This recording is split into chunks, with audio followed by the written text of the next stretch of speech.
while y'all are doing that, I'll step out for 2 minutes. I'll be back.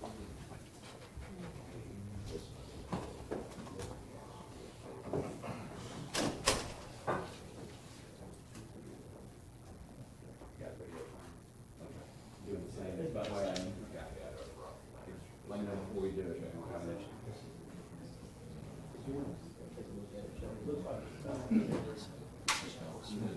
And this is the one he's had an opportunity to review all these shit.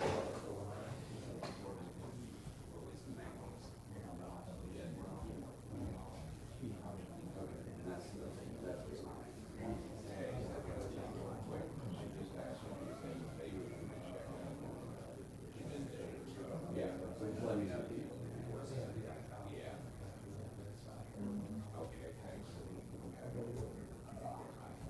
I think that's good enough.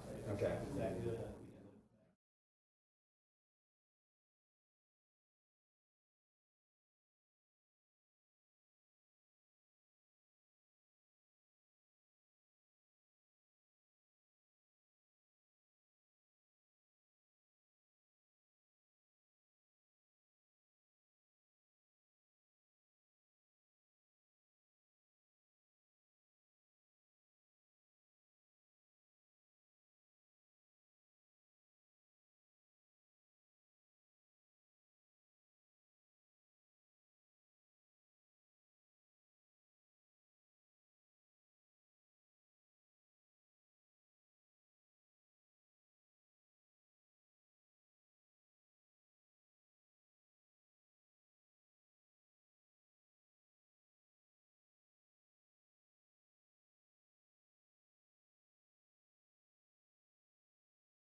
All right, to the jury, please.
Be seated, please.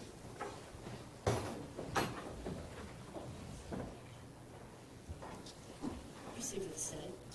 Thank you, Judge Investigator Martin Jackson. Good morning.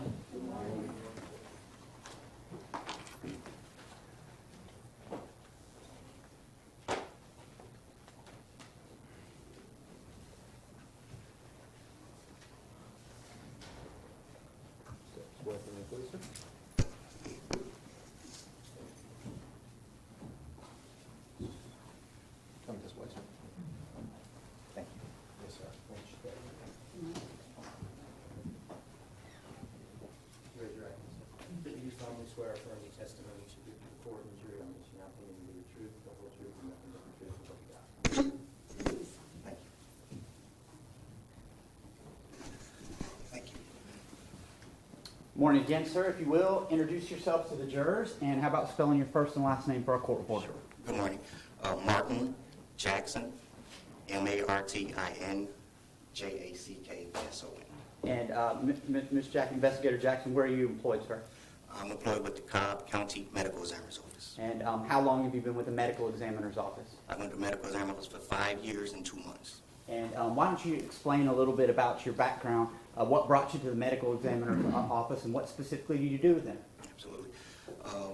My career in the death industry started at a young age. I have a family member that owns a funeral home. I would work there off and on while in college. Once I graduated from college, I started working there full-time. Worked my way up to the general manager position. From that point, I got a job with the Cobb County Medical Examiner's Office as a forensic technician, where I worked hands-on very closely with the forensic pathologists, where we performed autopsies together. Stayed there for a few years. Then I got a job with the Cobb County School District, where I taught public safety and forensics. Did that for a few years. Then I got the job as a senior forensic technician with Forensic Medicine Associates, which is under the direction of Dr. Gerald Goward, who was the chief medical examiner at the DeKalb County Medical Examiner's Office, and we worked out of that facility. I worked there until I got the job with the medical examiner's office here in Cobb County. What's the difference between a forensic technician versus an investigator? A forensic technician, they actually work in the laboratory with the doctors, and they help the doctors to perform the autopsies, whereas the investigator, we respond to scenes, and when we go out to scenes, we're responsible for the deceased individual. While we're at a scene, we gather information, we document the scene, we do an examination on the deceased, we prepare the deceased to be transported back to the medical examiner's office. That information is then relayed to the medical examiner who performs the examination. And are you a participant in the external and the internal examination of a deceased individual in a homicide investigation? Yes, I'm present. Okay. And the medical examiner for Cobb County at the time of this autopsy was Dr. Brian Frist, is that correct? Yes, sir. I want to talk a little bit about your role on a crime scene. This jury's already heard a little bit about that from a crime scene investigator, Shumpert. Do you know who Brad Shumpert is? Yes, I do. And have you worked with him before? Yes, a lot, yes. Okay. And he works with Cobb County Police Department. Yes, he does.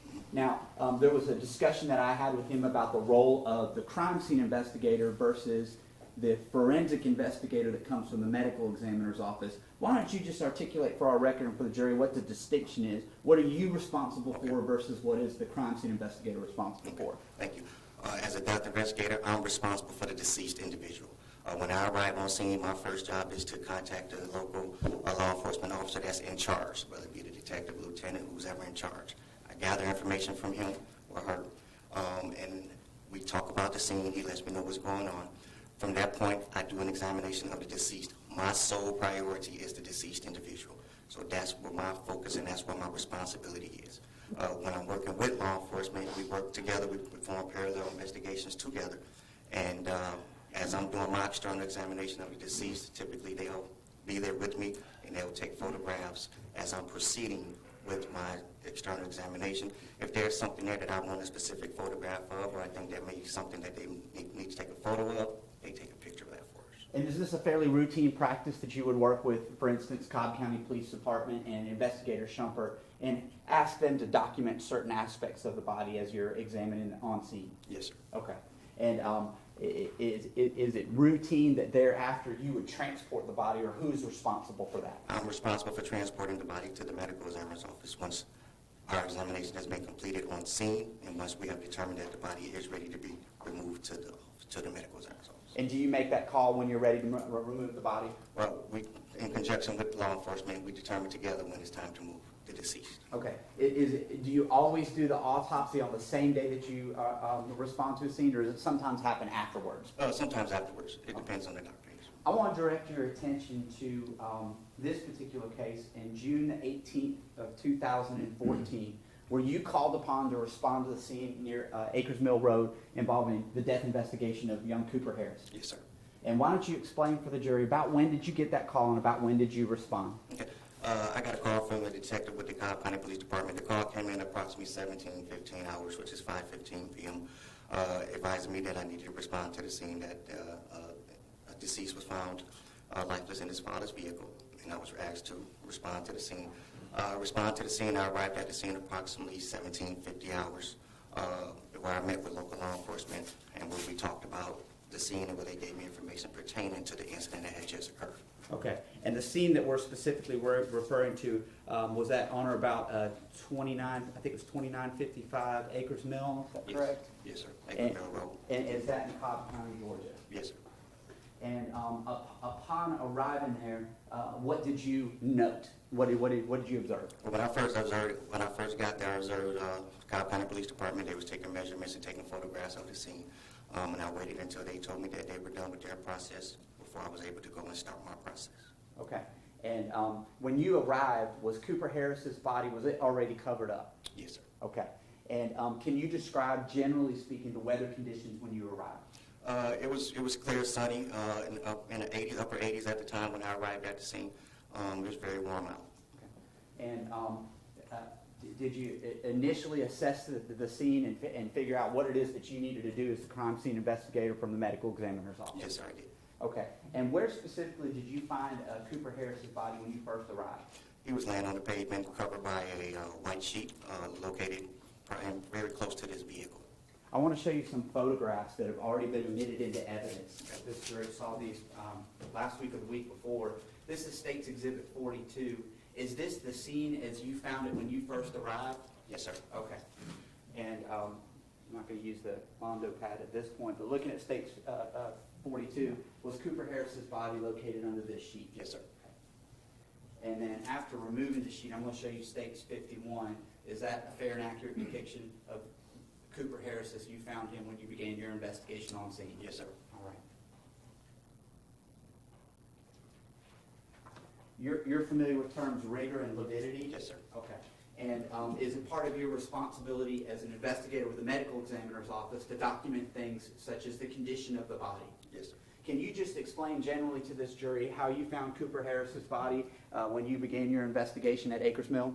Okay, once I got the clearance that I can go ahead and do my examination, I removed the sheet. And during my examination, one of the first things I look for is postmortem changes, which consists of rigor mortis. Rigor mortis, which is a stiffening of muscles once death has occurred, and also I look for livor mortis, which is the blood is no longer circulating through the body, and the blood settled to its lowest point due to gravity. It's identified by this purplish, reddish color. Those are things that I look for during my examination to determine whether or not someone is deceased.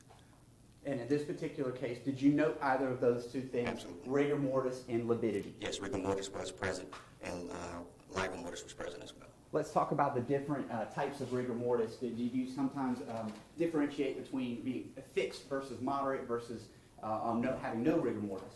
Right, where rigor mortis can be firm or it can be moderate. And in this situation, rigor mortis was moderate. And can you explain to the jury what you mean by moderate versus being fixed or firm? Absolutely. Firm rigor mortis is when rigor mortis has set and you can't really manipulate any of the extremities. As I was manipulating the extremities of the deceased, I was able to manipulate his extremities with ease, and so the rigor mortis released. So that's why I say it was moderate. I didn't have to force it. So when I went to manipulate his extremities, they did release. And what about lividity? Did you find that to be present in Cooper Harris's body? Yes, and the lividity was not fixed. What that means is the lividity was present on the skin. Once I put pressure or you apply pressure onto the skin, you will see that the skin tend to blanch, which means it's an area that moves away, and you can see your imprint of your fingerprint or your hand or whatever you put there to determine whether or not the lividity is fixed or non-fixed. I want to show you State's Exhibit 57. Do you recognize that as being a fair and accurate depiction of the right arm of Cooper Harris? Yes. And whose blue gloves are those in this photograph? That was mine. Okay, so this is you actually manipulating Cooper Harris on scene to determine rigor and lividity? Yes, sir. All right, so looking at State's Exhibit 57, that purplish discoloration on the right arm of Cooper Harris, what is that, sir? That's lividity. That's the blood pooling to the elbow? That's correct. As blood has settled to the lowest point of the body at that point, and it's non-fixed. I want to show you a couple of other photographs as well. At some point, you actually turned Cooper Harris over and put him on a sheet, is that correct? Is that fairly routine that you would put him on a sterilized white sheet? Sometimes I do that. And in this situation, Cooper had already been lying on the hot pavement. And when I went to do my external examination, I also have to do an examination of his back as well. When I got ready to manipulate him, I made a decision out of respect for Cooper Harris that I did not want to place him face down on the hot pavement with his face resting into the hot blacktop. So I put the sheet down there as integrity and out of respect for him. This is State's Exhibit number 66. Do you see your hands in the photograph here, State 66, after having turned Cooper Harris over? Yes. And looking at State 66, the back of his legs, do you see that lividity present there that you've given testimony about? Yes, sir. All right. And that's your blue gloved hand in State's Exhibit 66, correct? Yes, sir. All right. We had heard some testimony about this. He was wet on the back, the wet discoloration on the back of his clothing, Yes. back of his shirt. Did you note that as well? I did. Okay. And did you have an occasion, I'm showing you now in States, you can probably see that better on State 71. You see that discoloration or the wetness around his diaper and his back? Yes, sir. Okay. When you looked at Cooper Harris, did you note that he appeared to be sweaty and had a diaper that was soiled? Yes, I did. Did you smell an odor while you were manipulating? Yes, sir. There was a odor of urine present. Okay. And this is State 66. Do you see that the top of the diaper just above that wet portion Yes. on the bottom of the shorts, or top of the shorts?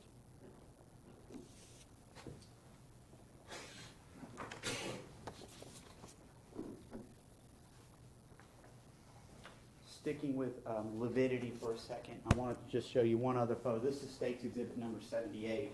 Did you also raise his wet shirt to look at whether there was evidence of lividity on his back? I did, yes. And looking at State 78, what does that depict?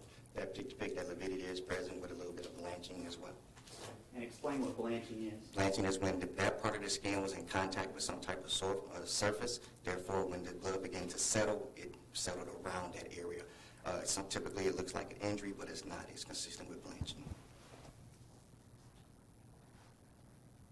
Now, as you were going through the process of documenting the scene and making note of what you observed, were you telling Investigator Shumpert that he needed to take certain photographs, some of which have been depicted here for the jury? Yes, there's a few. I want to ask you about the diaper in particular. Did you remove the diaper there on scene, or was that removed later? It was removed later. I remember it on scene. No, it was removed later, but I remember it being there on scene. All right. When it was removed later, did you note whether there was any urine present? Yes, urine was present. Oh, and just to be fair, was there any feces? No, it was urine was present in the diaper. So, consistent with what you saw and smelled on scene, did you find urine to be in the diaper? Yes. What about the deceased Cooper Harris's pupils? Did you make any notes about his pupils, and what's the significance of that? His pupils was fixed and dilated. What that means is there was no response to any type of stimuli at all. What about any abrasions? Did you note any abrasions while on scene? Let's stick there before we get to the autopsy. Did you note any abrasions on Cooper Harris's body? Yes, sir. And describe, just generally speaking, where you saw those. You don't need to be too terribly specific. Okay, we had abrasions on his head. He had abrasions on his back, on his extremities as well. And I want to ask you specifically about Cooper Harris's color. When you raised his shirt, we've seen some pictures of the lividity that you talked about, but did you get an opportunity to look at his abdomen? Yes. And can you describe for the jury, generally speaking, what was the color of his abdomen? There was an area of light green discoloration present on the abdomen.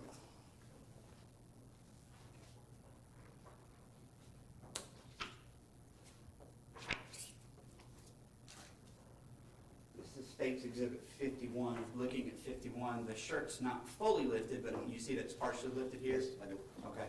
That area of discoloration, can you see that partially exposed here? The Partially. Green discoloration? Yes, partially.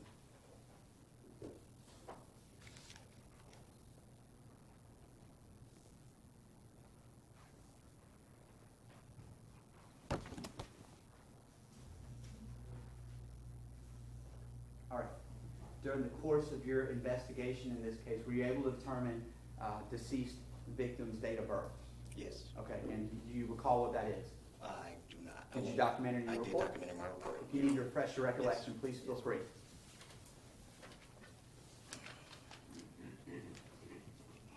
August 2nd, 2012. That would make him 22 months old, is that Yes. correct? Yes.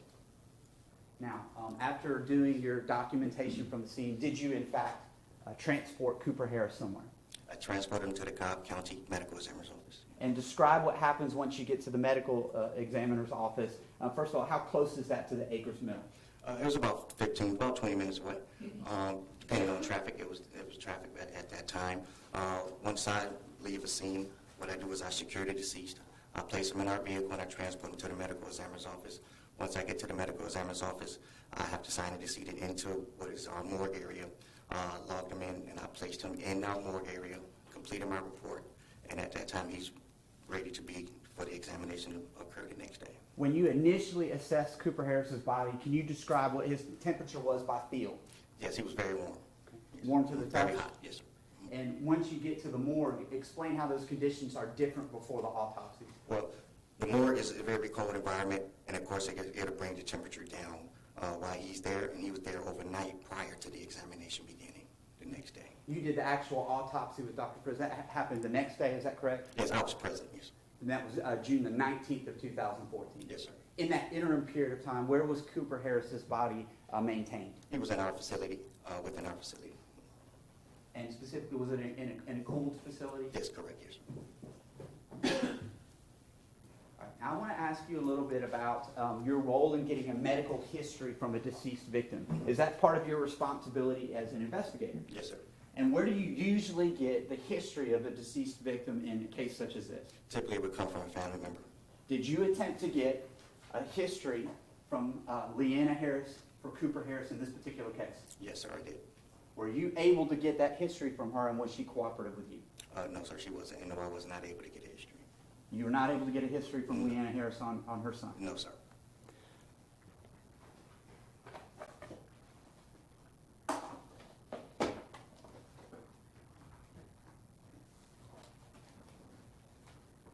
Did Leanna Harris direct you to somebody else to get that history?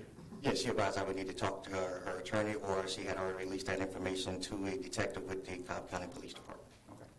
But she wouldn't give it to you? That's correct.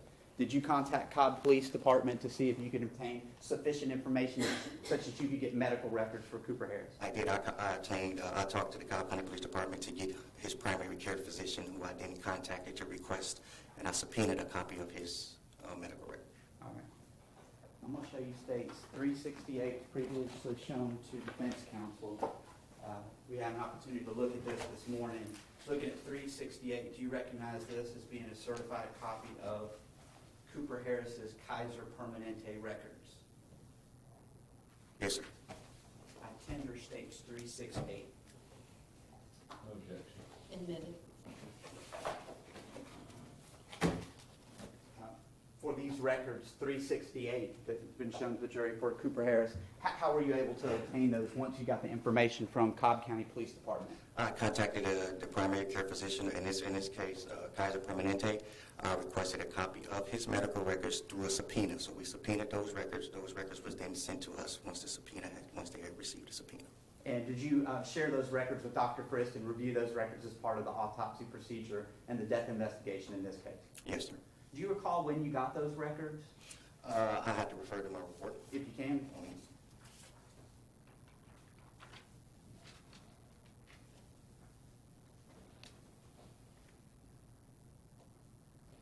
They were received on July 3rd, 2014. All right.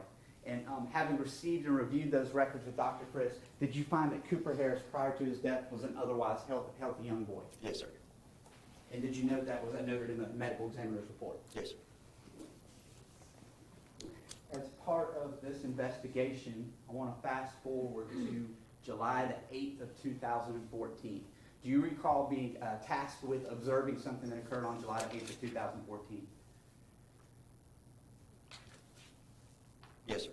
And why don't you explain for the jury what it is that you were asked to observe and participate in on that day? Okay, they were doing a heat study to analyze the heat temperatures in the car throughout the day. I was asked to respond and be present for that so that I can document that information, gather that information. I can take that back to our medical examiner, Dr. Frist, who was doing that examination, so he can be aware of what was the conditions similar to that day possibly would have been. All right. On July the 18th of 2014, did you travel to the Home Depot treehouse, and were you present with investigators with the Cobb County Police Department and an investigator named Brainy while heat analysis was performed on the Tucson? Yes, sir. And once you arrived on scene, was that Tucson actually placed in a specific parking spot such that this heat analysis could be conducted? Yes, sir. And just describe, generally speaking, the conditions that day. Was it hot that day? Yes, it was hot. And approximately how long were you there for that heat analysis to observe that? I was there for a few hours, typically to stay and document as much as I can. All right. Now, in terms of the registering of the actual temperatures themselves, did you do that, or was that somebody else, some other investigator, some other scientist that was doing that? Some other scientists did that part. You were just there to I was observe doing it? it, yes, sir. All right. As part of this investigation, I'm going to fast forward to a different topic. You're aware that Cobb Police and the District Attorney's Office had a life-size doll made of Cooper Harris. Is that correct? Yes, sir. Okay. And have you seen that doll? Yes, sir. Were measurements taken of Cooper Harris during the autopsy procedure? Yes, sir. And having looked at that doll that was created in anticipation for this case, can you confirm, did you actually meet with me on a couple occasions and confirm the validity and accuracy of the size of the doll? Yes, sir.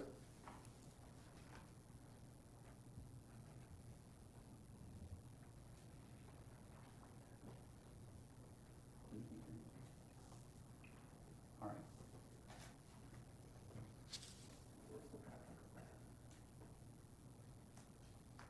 All right, Investigator Jackson, I think that that's all I have for you at this time. Thank you, sir. Cross-examiner. Good morning. Good morning, sir.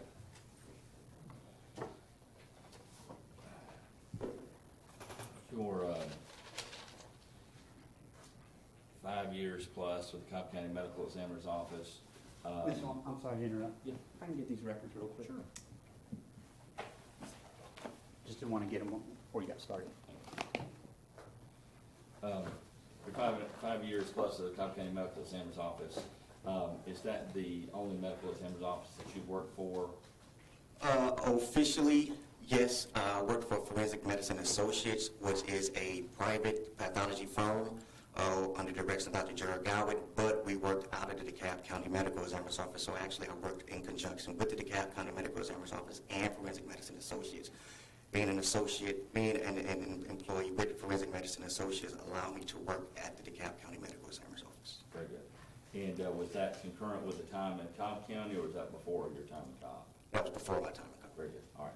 And prior to that, do you have any sort of law enforcement experience specifically outside of? I do not. In other words, you've never been a police officer, certified, or anything of that No. nature?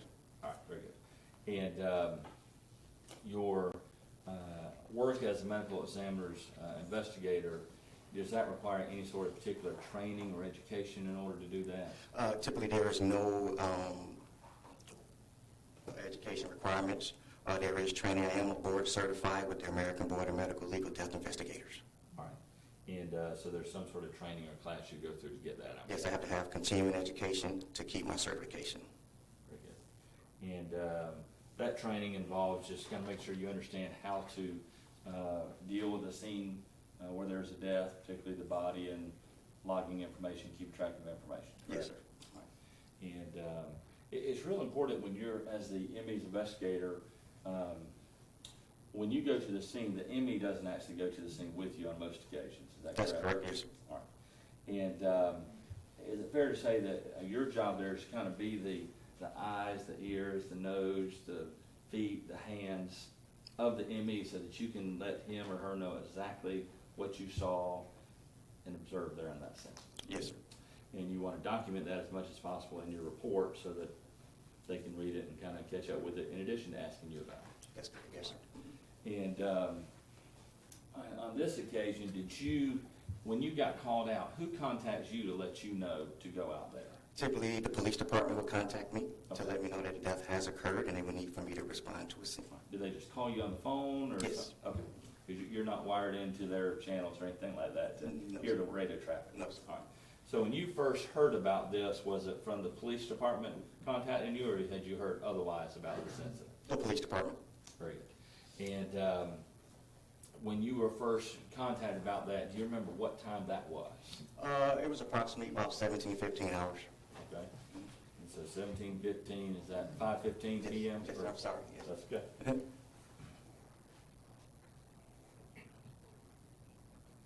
Were you advised at that time whether or not this was being considered a crime scene or not? No, at that time, I was just told that the deceased was discovered lifeless in his father's vehicle and that I should respond to the scene. Very good. And so when you got there were already, obviously, law enforcement folks there. Did you see any emergency responders, such as EMS personnel? No, sir. All right. Were any of the fire trucks still on the scene? No, sir. All right.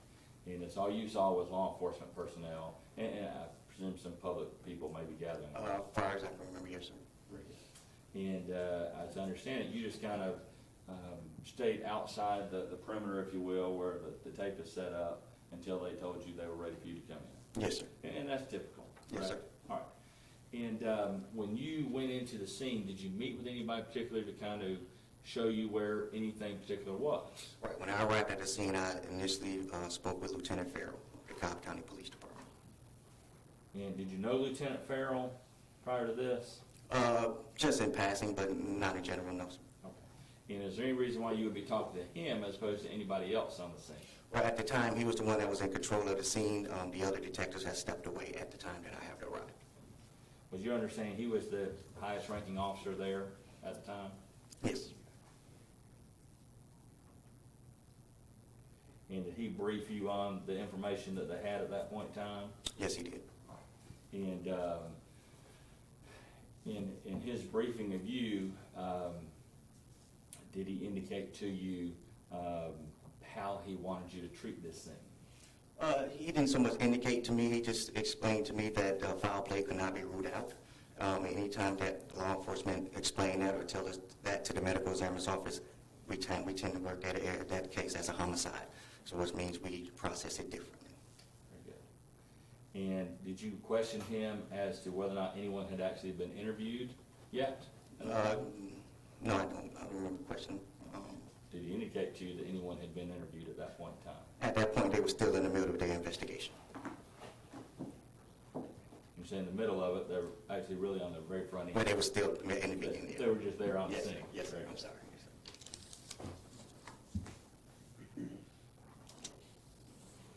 Do you remember ever seeing Mr. Harris, the father of the child, there on the scene when you got there? I do not. Yeah, so you don't know if he was even still there or not at I that do point in not time? know.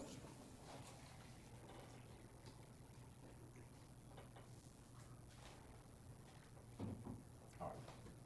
And then you, once you done on some protective equipment, that's gloves, footies, maybe even a whole suit, I don't know.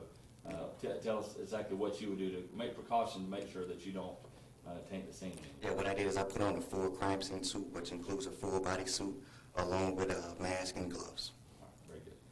And did you notice, was anybody else wearing similar items like that or just you? Just me. All right. And did you speak to anyone about who had placed the sheet over Cooper's body? No, I don't recall speaking with anyone about that.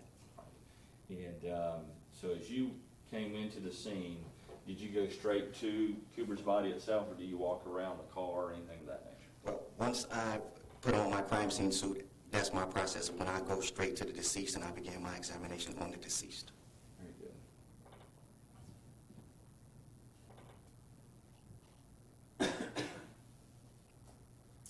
When the sheet was raised, who assisted you, I guess, in taking the sheet off Cooper and being there as you were looking at his body? I took the sheet off myself, but crime scene investigator Shumpert was present with me All right. inside the scene. Yeah, and was he the one that's had the camera taking pictures? Yes, sir. All right. Was there anybody else there assisting you? No, just All right. Just the two of y'all? yeah, there was a lot of police around, but Right. not assisting us. Okay. Right there with Cooper's body, it's just the two of you? No. Okay. And when you took the sheet off, of course, you're looking at Cooper and you're seeing some of these things you talked about, with the apparent rigor mortis that you can see before you even touched him, and the liver mortis, correct? Yes, sir. All right. And were there any measurements that you would have taken there on the scene initially when you get there? No, sir. Okay. And you then start, well, tell us, what's the first thing you would have done with Cooper's body? First thing is I would have took the sheet off, and then I would have let the crime scene technician take photos of him as he was with the sheet removed. All right. And then when you first touch his body, what would be the first thing you would do? I typically would start at the head, or I start at the chest area. Okay. And are you just looking around at the body for signs of anything? I'm doing an external examination, and looking for any type of evidence, maybe any type of injuries. Also, I'm looking for post-mortem changes as well. Okay. And is this the first such scene of this nature where you're dealing with a small child that ultimately we know died of the heat? Have you ever dealt with a scene of that nature before? No. As far as hypothermia death, no. All right, very good. And so typically when you go to a scene, there's a gunshot wound or a stab wound, or there might be a poisoning, or there might be even an older person who may have died. That you're looking for an obvious indication of what the cause of death is. Yes, sir. All right.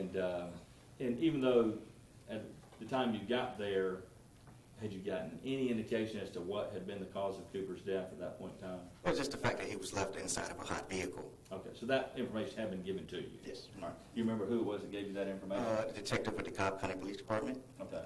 Would that have been Lieutenant Farrell or No, I somebody wouldn't say else? Detective Racy when he first Racy. called. Yes. Very good. So when he first called you, he gave you that information? Yes. Mhm. I got you. Mhm. All right. Did you see him there on scene when you got there? I did not recall seeing him. Okay. And, but there were a bunch of people there, so. you That's had that- correct. My main focus was on the deceased. Absolutely. And so as you start looking for injuries, is that you're actually moving the body around at that point in time Yes. to look front, back, top, and bottom, correct? Yes. Mhm. All right. And when you did that, we've seen several photographs already that a crime scene technician, Shumpert, has talked to us about. And I think we see some of the pictures, as was indicated earlier, the blue gloves and whatnot. Mhm. We see that. You're the one that would be wearing, no one else is wearing that sort of That's correct. stuff. Yes. All right. And when you start moving the body around, did you actually, I think you said that you were able to move the extremities, Well, which means arms and legs? I was able to manipulate him with a little force. The rigor mortis was moderate, so yes, I was Very able good. to. And does that mean you could actually stretch them out all the way? No, typically I was able to manipulate him. Okay. Yes. Mhm. All right. But it's a possibility, yes. Okay. Your job is just trying to look around to see what you could see and then photograph whatever might need to be My photographed. job is to document the scene and the deceased. That's my job, is the deceased. All right. And at some point, you recall looking into the vehicle as well? Yes, I glanced at it. Yes, sir, I went through the vehicle. Mhm. Very good. And just to kind of get an idea of where the car seat was, where he was seated, that sort of thing, correct? Yes. And do you recall if you had to open any doors to do that, or if you just looked in the driver's door, do you remember? I just looked at the driver's door. Oh, very good. And that's part of what you do, just again, to get an overall view of what's happening. Right, that's not my responsibility, is that part of the scene. All right. But it is part of your responsibility to make sure you can document for the medical examiner, here's kind of what we're seeing going on here. Yes, sir. Very good.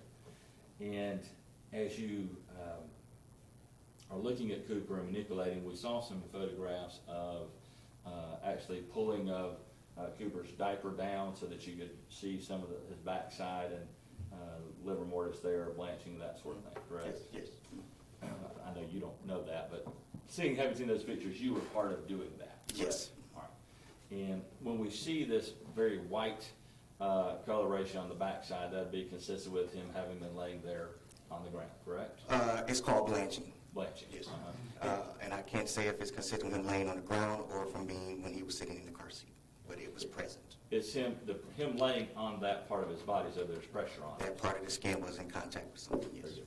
And so when we see that on elbows or legs or knees or whatnot, it could be, at some point, there was some pressure on there after the pulling had begun. Yes, sir. I think he said, even in some of these pictures, we see where as you're touching the body, it's causing that blanching yourself, correct? That's correct, yes, sir.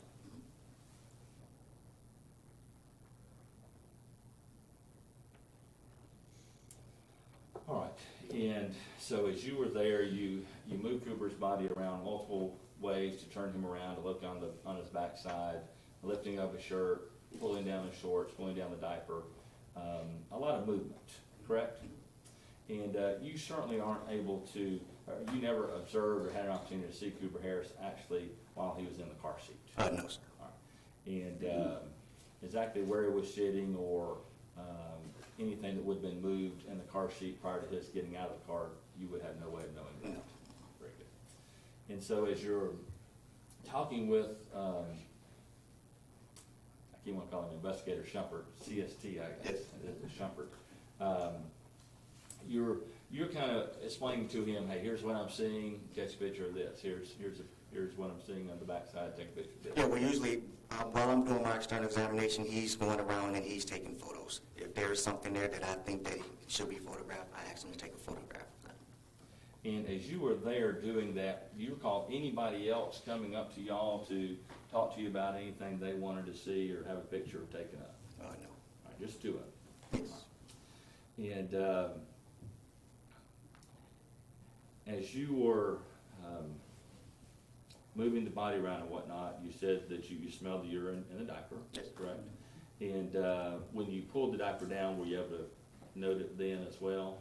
You can feel it. Just back. feel Yes. it was full? Yes. Okay. And when you were going through that process, that the amount of time for y'all to get all those photographs taken, any idea how long that was? It's variable. It varies. Okay. So I don't have an In exact. this particular case, you remember if it was more than an hour, less than an hour? For me to do my process, it would have been less than an hour for Less me. than an hour. Yes. Very good. And that includes everything from you starting, going to look at him until you're ready to transport. From the time that I put on my crime scene suit and start my external examination and I prepare him to be transported to the medical examiner's office, that is less than an hour. Very good.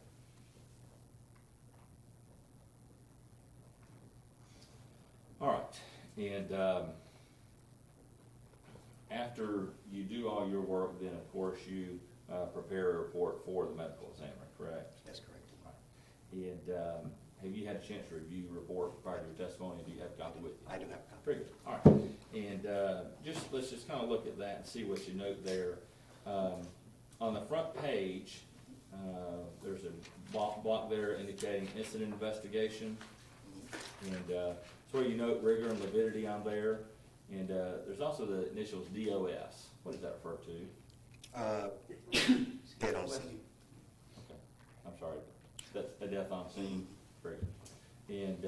And then the next column you got noting drug or injuries or decomposed. And none of those are indicated, correct? Mhm. All right.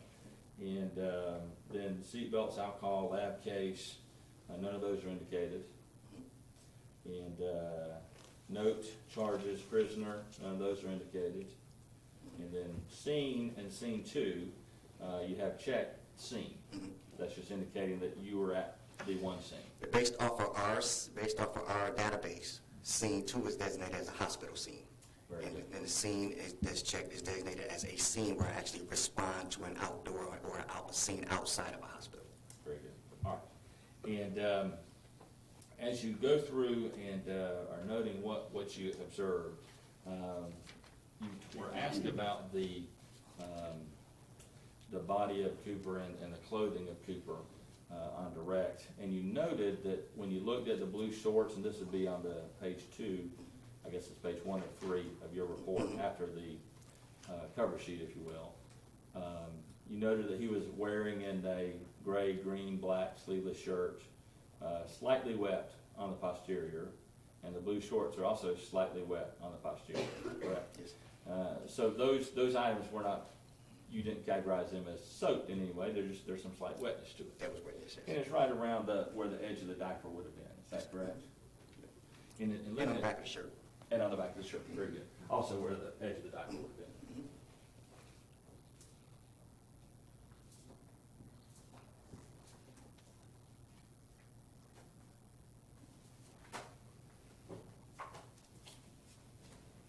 There's there's the, state's 57. The design on the shirt, I just want you to kind of make sure we're clear, don't want anything to be confusing here. There's some darker gray on the front of the shirt as opposed to the lighter gray on the back of the shirt. That dark gray is not indicating wetness of the shirt, that's just part of the design of the Yes. shirt.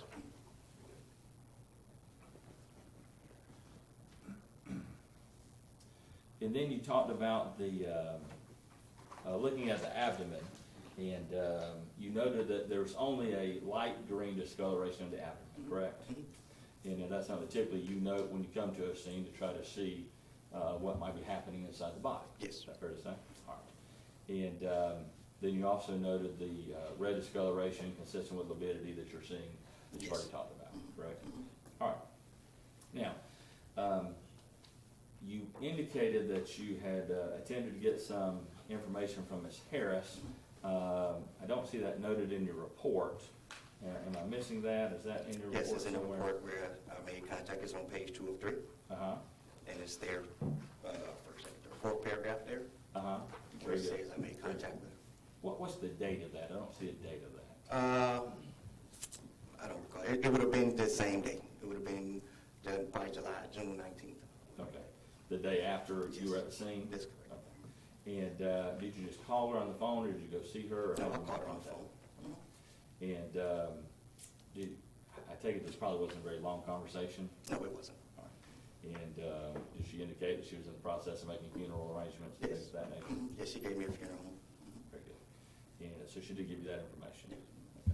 Okay. And was there something particular that you asked her for that she just wasn't able to get for you at that point in time? Well, I asked her, does Cooper have any type of medical history? Does he have asthma? Is there anything that he's being cared for at the moment? So that what I try to do is try to get information from the family as far as medical history to give to the medical examiner that he can take into account when he's doing the examination. Okay.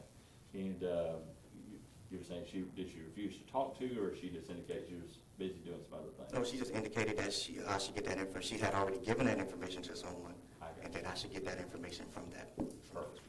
Okay. And were you aware that her husband had been placed in custody? I was aware that he was being interviewed by the police department, yes. Well, this is on the 19th, the next day. Were you aware of him actually being held in custody overnight and already charged by that point in time? I don't know about charge, but I knew that he was being interviewed by the police department. Fair enough. And so she referred you back to the folks she'd already given the information to, and you in fact got that information from them? Yes. Very good. All right. And once you looked at these records, medical records, there's absolutely no indication of any prior abuse or any sort of issues of that nature with Cooper Harris, correct? No, typically I get the medical records and the doctor will review the medical records and we Okay. get to see them. So you did not even look at the records? Well, I looked at them, but Okay. he's the one that does that. All right. Well, you indicated to Mr. Evans that after getting these records that he was an otherwise healthy young boy. Mhm. I took that to mean you'd actually looked at the records. You did not? Yeah, well, actually I spoke to his primary care physician here stated, and he advised me that he was a normal, healthy child. I got you. You got it directly from the doctor That's itself. correct. Mhm. Very good. All right. And nothing's ever been pointed out to you to document anything the records indicate, anything other than that? No, Cooper sir. was well taken care of. Yes, sir. All right.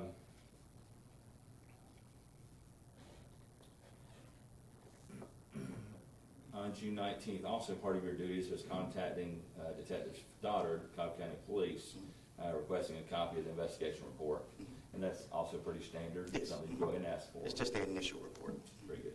And in fact, you got something that very day, correct? And do you recall what it was that you received? It was just the initial report, initial scene report, initial report. Did it indicate if there were charges that were taken? I don't remember, no, sir.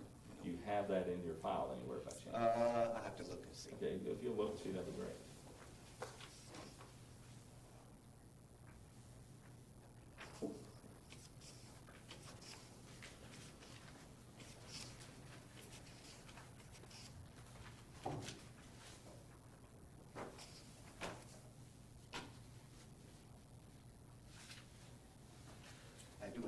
I have several incident reports from the police department here.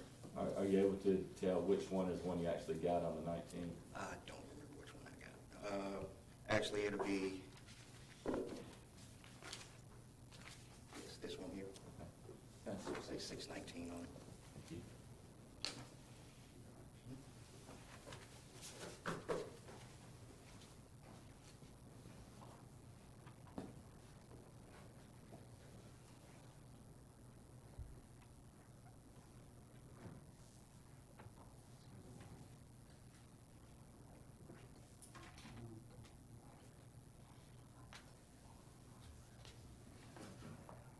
All right.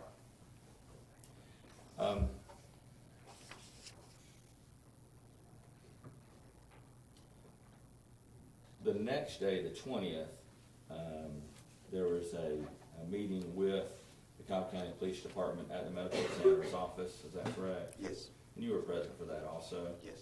And present for that were Sergeant Sanowski, that I may or may not be pronouncing that correctly, I'll spell it for the court reporter. Zeniawski. And Lieutenant Farrell and Detective Stoddard were present, correct? Yes. All right. And did they discuss with y'all their views of this investigation at that point in time? Is that the investigation was ongoing, it was still an investigation, and it was still doing their investigation. Very good. And was there indication, or were you made aware that charges had actually already been taken at that point? I don't know about taking, but I know they were considering. All right, very good. And as you spoke to them, of course, Dr. Frist, who was a medical examiner, was talking about the autopsy findings themselves, correct? That's correct. And with regards to the next time that you met with law enforcement, July 24th of 2014, another staffing was conducted with members of the Cobb County Police Department, your office, and the District Attorney's Office, correct? Well, actually, that's a typo, that should say June 24th. June 24th, okay, very good. So now we're 6 days later, correct? Or 6 days after the incident on the 18th.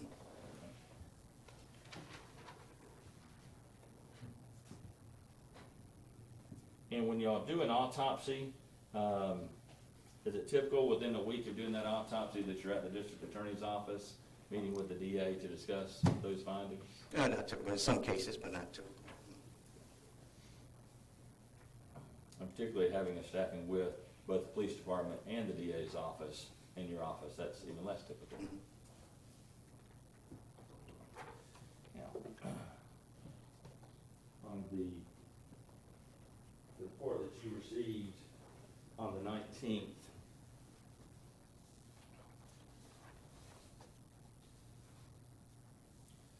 I presume you've seen this, but I'll double check, let you look at that.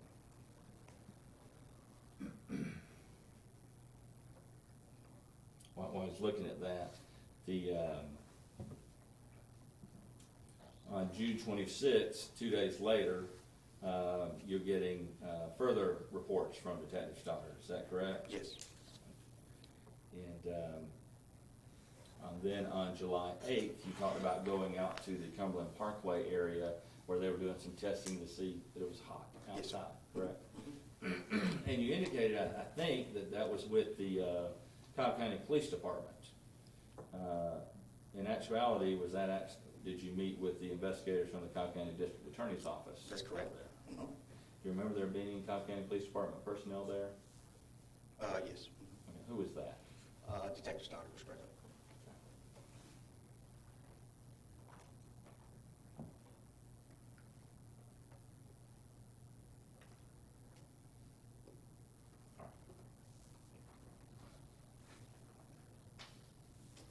Let me give you back your report from what you received on the 19th, and I just want you to review that and see if you were made aware on the 19th that in fact charges were taken against Mr. Harris, particularly a homicide charge, maybe noted on the front page. No, I wasn't aware. Okay. You didn't note that at the time you received that report? Didn't note it, no. Okay, all right. Do you see it noted on that report on the top of the page?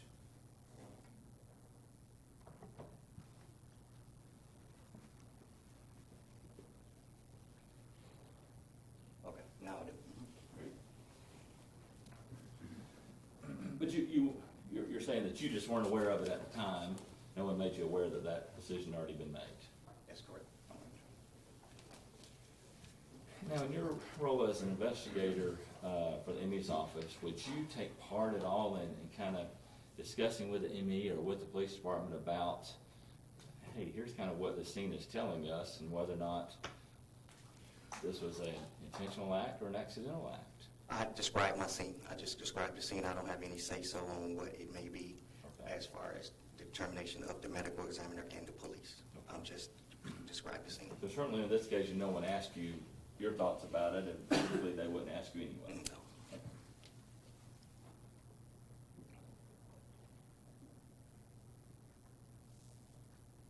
Would it have surprised you, had you known, that in fact charges already been taken before the investigation was even completed? Well, I'm gonna object to that. I don't know if it's relevant whether he's surprised or not. I think you rephrase. I'll try to rephrase it. Sorry, a minute. Thank you.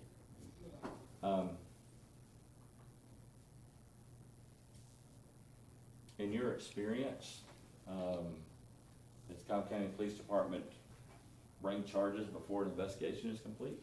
well, actually, I don't work with them, so I'm not sure what their process is. My job is with the medical examiner's office. Okay. So that's what I focus on, is with that. Okay.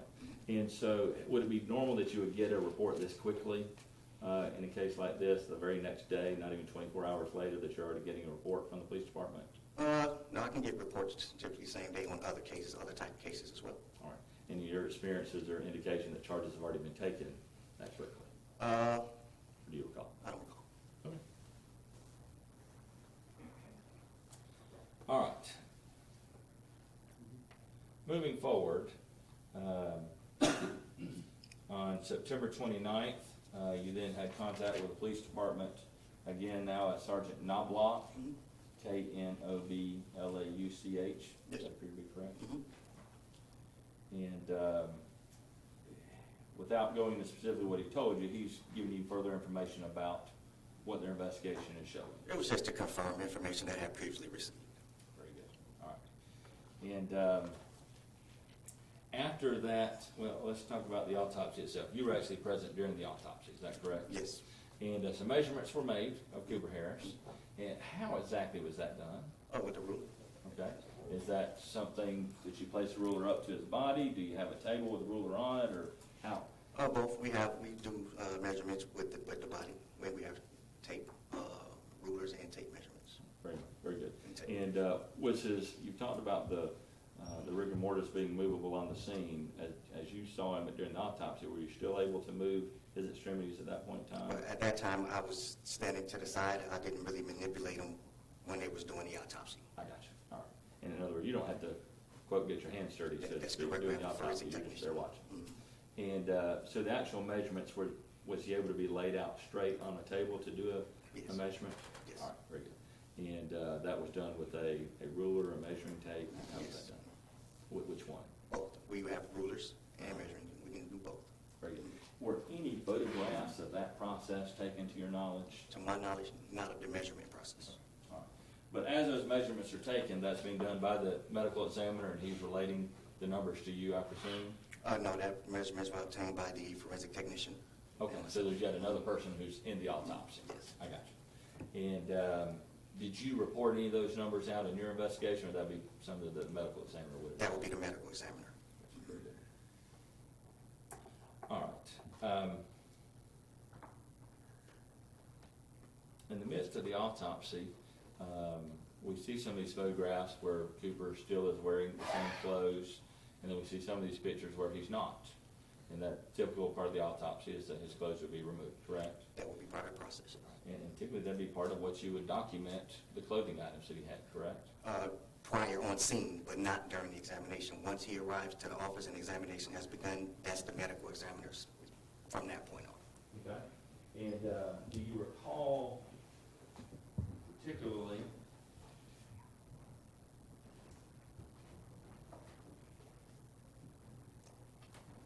photographs being taken during the autopsy itself? Yes. These photos that you've identified, some of them, correct? I'm going to show you what I label as defense 38, I believe. Is that an next number, Brian?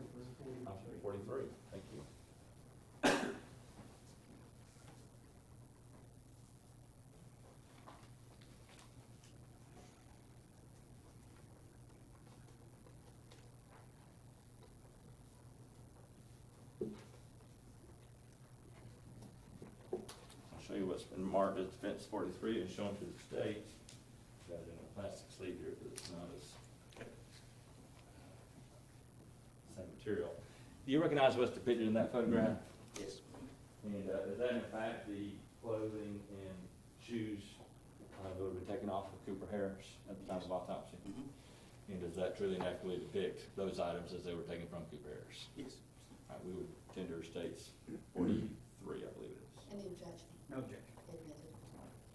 Admitted. And just tell ladies and gentlemen what's shown in that photograph, first of all. His clothing, his disposable diaper, and brown paper bags that was on his hands and feet.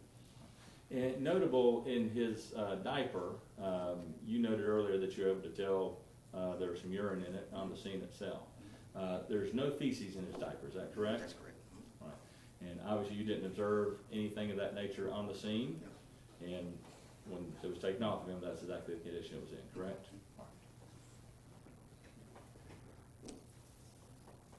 May I publish it to the jury? Thank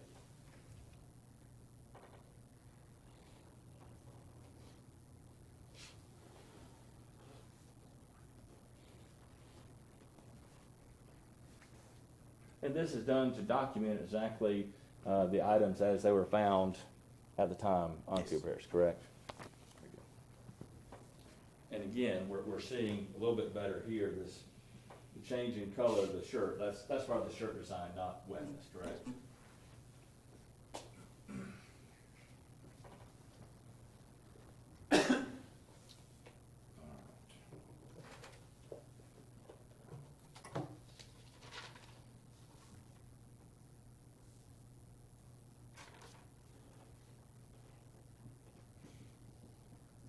After going out to the Home Depot location for the testing of it being hot outside, did you have some further involvement in the case, meeting with detectives or meeting with the district attorney's office? We met about the measurements of the doll. Yes. Very good. And do you recall when that was? I don't recall the date. Okay, all right. That's not part of your report because it doesn't No. have to do with the death itself, That's correct?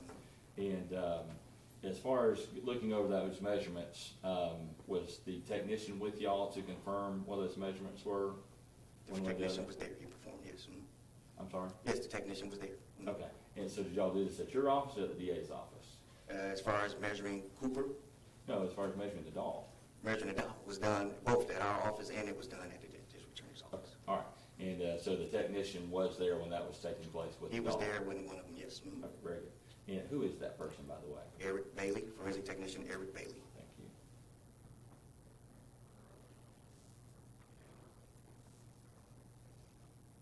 And did you make any notes at all regarding the measurements of the doll, what the actual measurements were? No, he made the notes. He being Mr. Bailey? Yes.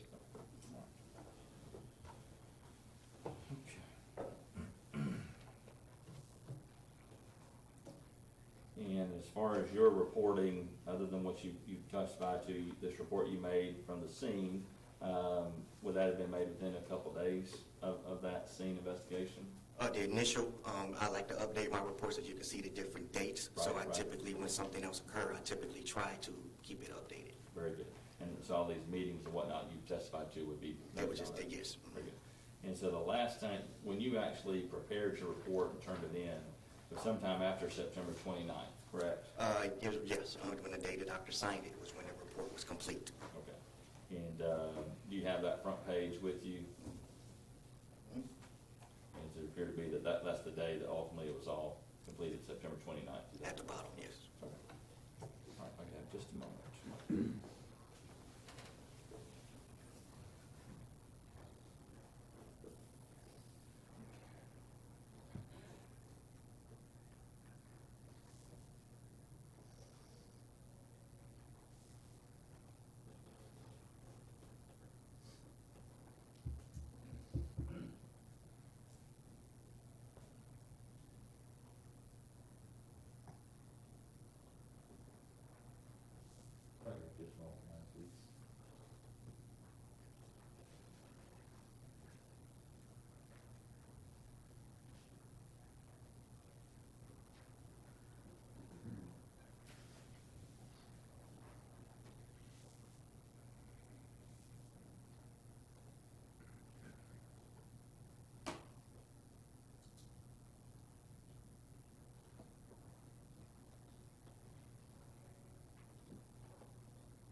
wait there.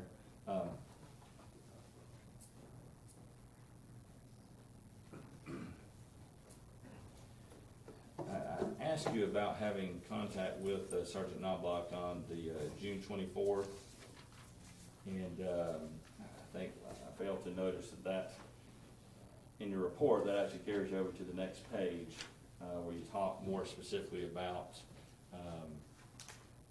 kind of parts of the investigation. Is that correct? June 24th with Knobloch. I That's spoke with correct. Sergeant Knobloch on September 29th. Okay. On the bottom of page 2, where it says July 24th, I think you corrected it, so it actually should be June 24th. I'm sorry, I'm confusing myself. The bottom of page 2, this is actually meeting with the district attorney's office. Yes. Okay, and some Cobb County Police Department personnel. Yes. All right. And at that point in time, there was discussions about the investigation, things that had been done in the investigation, correct? Yes. All right. And were you made aware of any sort of video evidence that had been retrieved in the case? Yes, they said video evidence was, yes. Were you shown any of that evidence? No, I did not see that evidence. And were you made aware of some sort of reenactment being done by the police department? Yes. Were you present when that was done, that Yes. reenactment? Yes. All right. And tell me, when did that occur? Was that on that day? That's on that day. It was on that day. Okay. And just kind of explain to us, was that at the, what location was that at? It was at the Cobb County Police Department Evidence Processing Garage. They have a garage area where they use to process evidence or to do an examination of automobiles. Okay. And was the silver Hyundai Tucson there in that location? Yes. All right. And at that point in time, were you just looking at that vehicle, or were people getting in and out of that vehicle? Me, I was just observing. Okay. The police department was doing their. What did you observe happening? They was just inside the vehicle, just doing the reenactment as far as position within his position within the car. They evaluate his position within the car. His being Cooper's? Yes.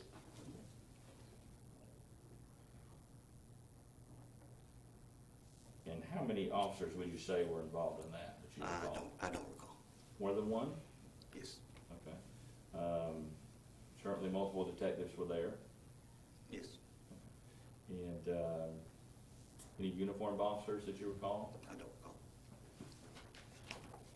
And were they getting in the back seat of the car as well as the front seat of the car? Yes, they was looking in the car. All right. And getting into the back hatch area as well? They was looking into it. I don't recall someone getting in the back hatch. Very well. And as far as you recall, if the car seat was still in the car at that point in time? Yes. It was. Very good. And how long did that take place? I don't recall the exact amount of time that it took. Do you think it was more than an hour or less than an hour? I don't recall. Okay. Was it hot that day? Yes. Okay. And you don't recall if y'all were stuck out there in the heat for more than an hour or not? Actually, it was inside of a garage area. I got you. And that air-conditioned garage Yes. area? Very good. And did you take any photographs of that? No, I did not. Did you notice anybody taking any photographs of that? I don't recall. I don't recall anybody videotaping any of that. No, I don't recall. I was there just to document information for the medical exam. All right. And it's fair to say you didn't document exactly what they were doing, you just remember they were getting in and out of the car and looking around it in different ways. Well, I documented where they evaluated his position within the vehicle, within the car seat in the vehicle. Okay. Specifically how that was done, though, do you remember how that was done? All right.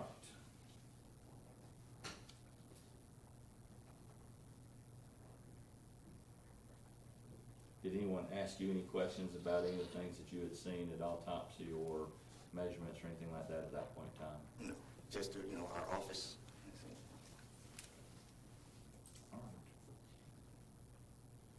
And that shed is actually right directly behind y'all's office, is that right? Actually across from our office. Across, right, very good. And are you able to see the shed from your office? If you come to the front of the office, you can. Okay. Yes. Okay, where you actually sit day to day, you don't have a window looking out? Not me, no, I don't. You don't have any idea how many times they may have been back and forth out there? I have no idea. You recall at some point,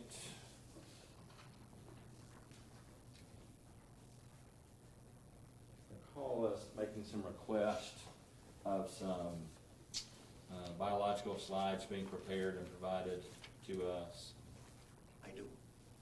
In fact, you and I met, I think that's how we met, was Yes. meeting at Medical Examiner's office. Yes. For those are what we refer to as histology slides, Yes. correct?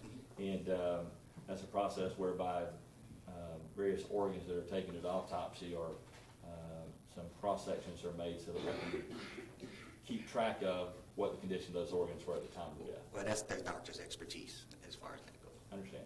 Are you familiar with what they are, I guess is what I'm asking? Yes. Okay, and is that what they are? Yes. Okay, very good. And you actually provided those to us so that we could then look at them ourselves, Yes. correct? And did you provide those to Dr. Frist as well? Yes. Very good. And he was no longer the medical examiner at that point in time, is that right? That's correct. All right. I think that's all I have right now. Thank you very much, Investigator Jackson.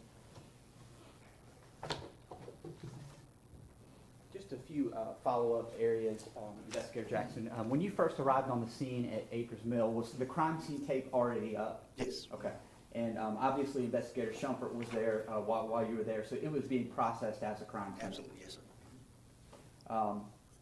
Did you actually go inside the vehicle at any point on June the 18th, or did you just remain out of the vehicle and deal with Cooper Harris's body? I remained out of the vehicle, but I did look in the vehicle.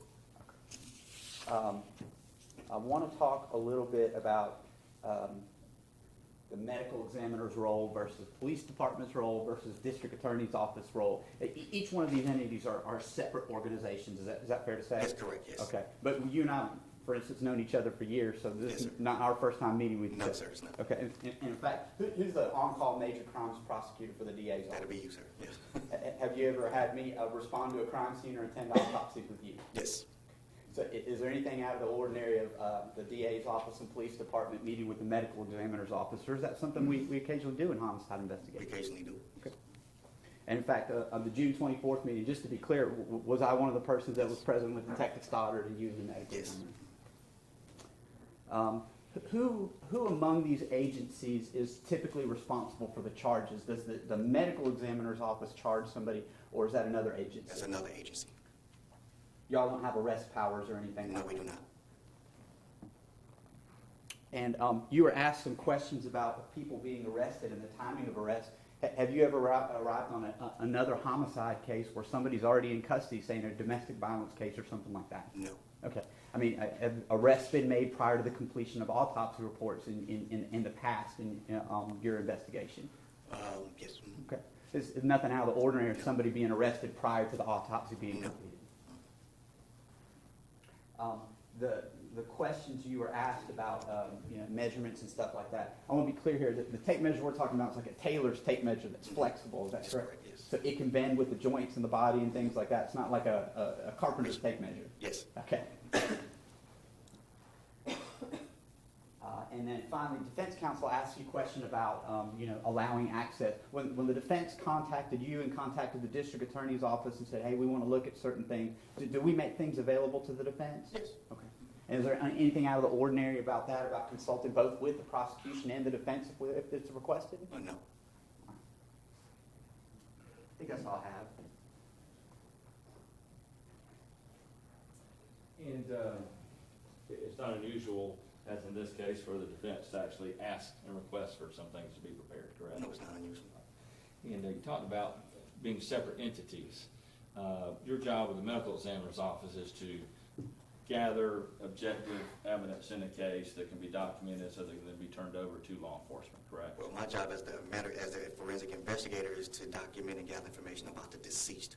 I get that information to the medical examiner, and yes, we do have conversations with the police. Yes. Very good. And it's your belief in the fact the separation between the medical examiner's office and the police department is very important so that y'all can do the scientific part dealing with the death and not be influenced by the subjective opinions of the police. That's correct, yes, sir. Yes, sir.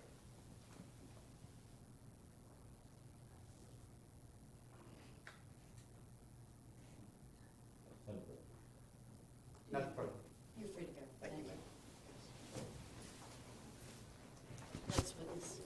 Dr. Frist?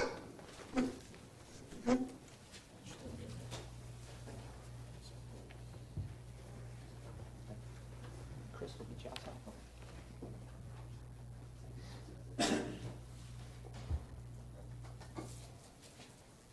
Step this way up.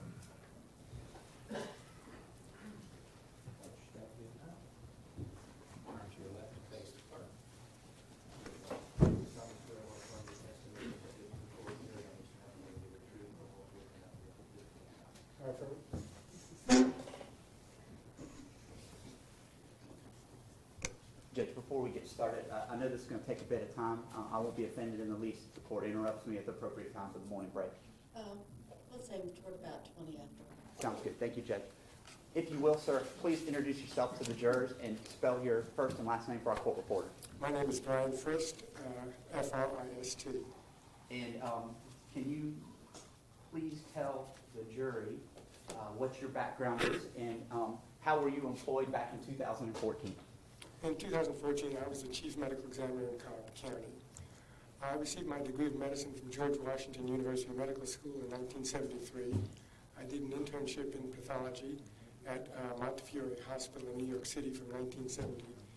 I'm sorry, an internship at George Washington University Hospital in Washington, D.C. from 73 to 74.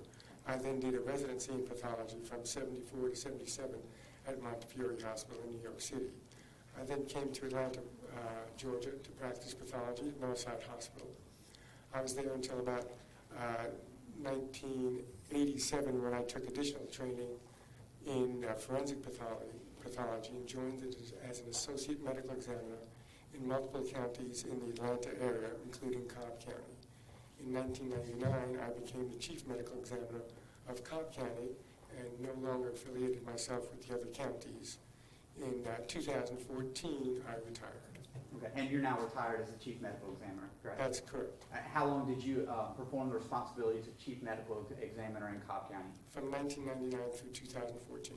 And you mentioned some terms. I want to talk a little bit about that.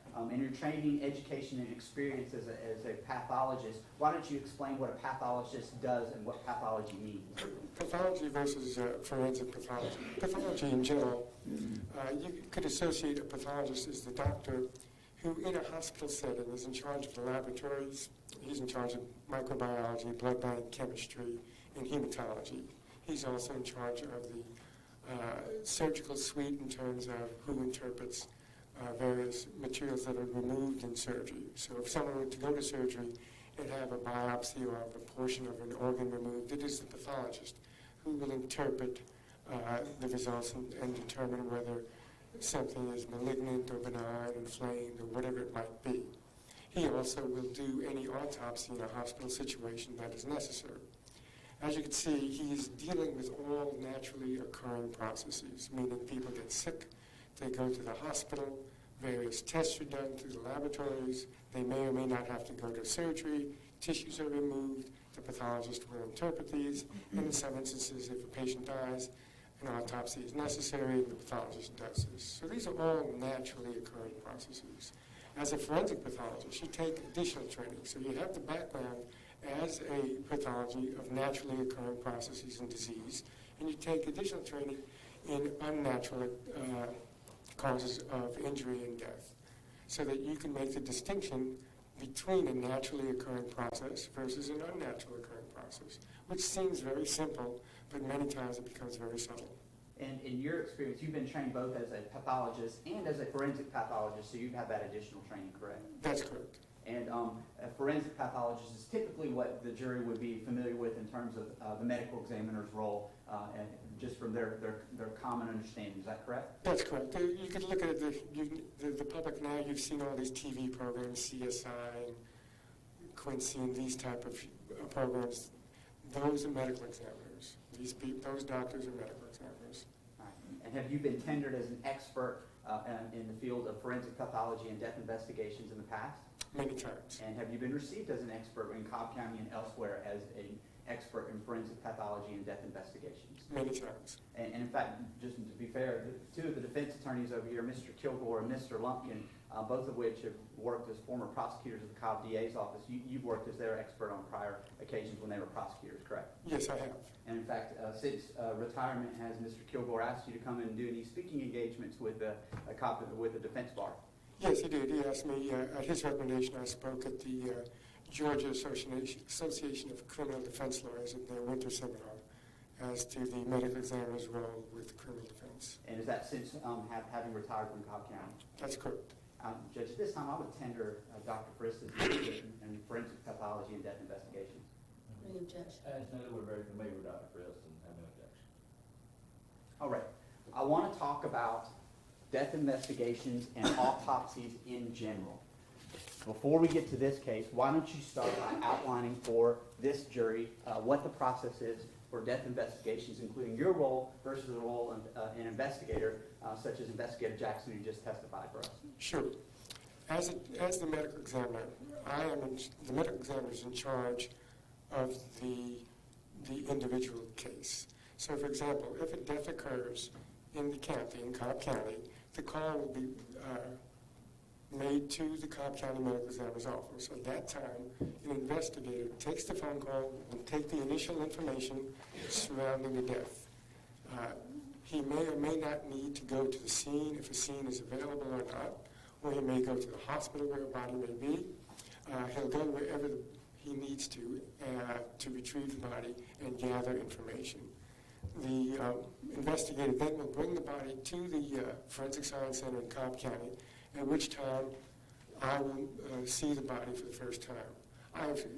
I've spoken to the investigator, though, prior. In other words, as soon as the death is called in, he will tell me what's occurred, what he believes is going on, and then he will go to the scene or the hospital to retrieve the body.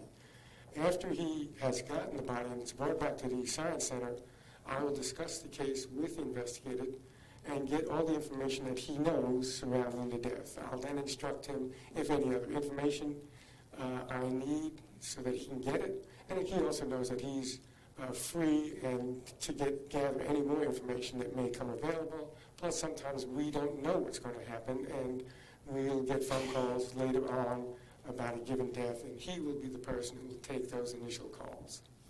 At that time, after getting that information, I will view the body for the first time. I will have initial impressions as to what has occurred.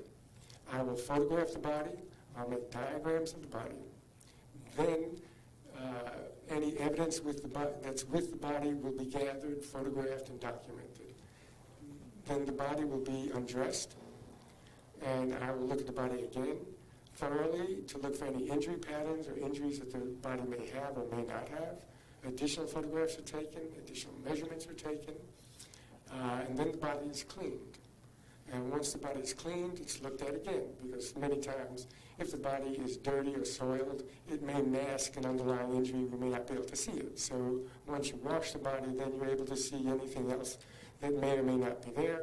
Additional photographs are taken, additional diagrams are made, and at that point, that portion of the examination is called the post-mortem examination, meaning that I've looked at the body, gathered all this information, but I really haven't done anything to the body. I have not made any incisions. I have not manipulated any internal organs. I have left the body as is. That's the post-mortem examination. Then the internal examination is performed, which the lay public refers to as the autopsy.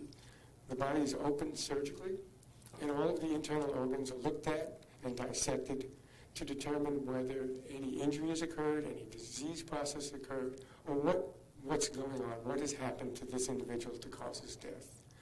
After that portion of the exam is completed, I've taken from each of the organs a little bit of tissue, which I will send off to the laboratory, that I'm able to look at under the microscope. So I have to wait a period of time for those things to come back, plus additional specimens from the body may be drawn, such as blood or urine, cerebrospinal fluid, any type of tissue that I may think is important to the case.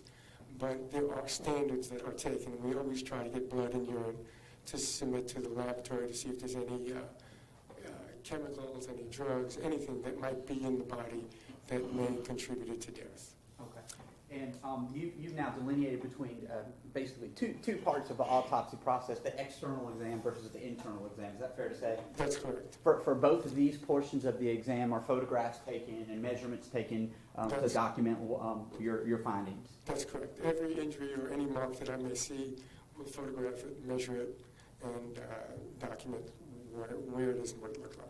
And then in terms of the samples that are taken, including cuttings of various organs and things like that, is it routine that the Cobb County Medical Examiner's Office would maintain those so that further testing and further examination can be done if requested by the defense or the state? That's correct. Having talked about autopsies in general, I want to talk about specifically the autopsy of Cooper Harris in this particular case. Did you and your staff perform the autopsy on Cooper Harris in this case? Yes, I did. And what was the date of that autopsy? It was June 2014. Okay. So it was essentially the day after he was recovered from the Acres Mill Stopping Center. That's correct. And who is the investigator that was designated to go pick up Cooper Harris's body such that you could do an autopsy on Cooper the following day? Martin Jackson. And explain how that works in terms of investigators versus your role as the medical examiner office. Did you have a staff of investigators and individuals that worked with you? Correct.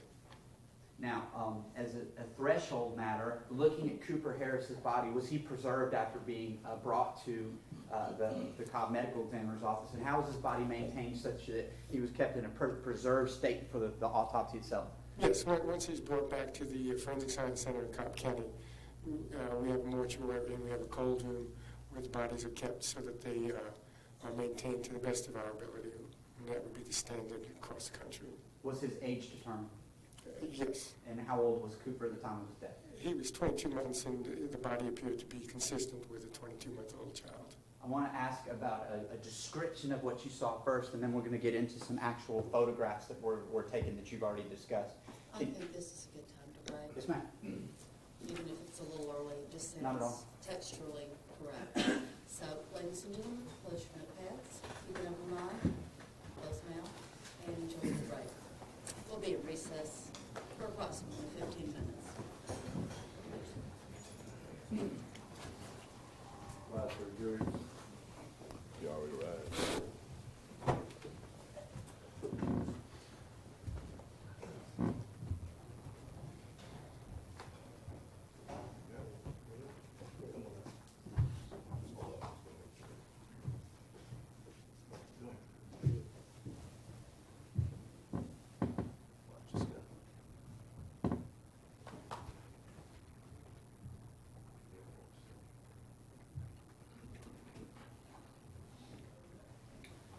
We have 15 minutes to use the restroom. We'll just hang out here. Whatever you want.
Yes, sir. Maybe that early enrollment plan.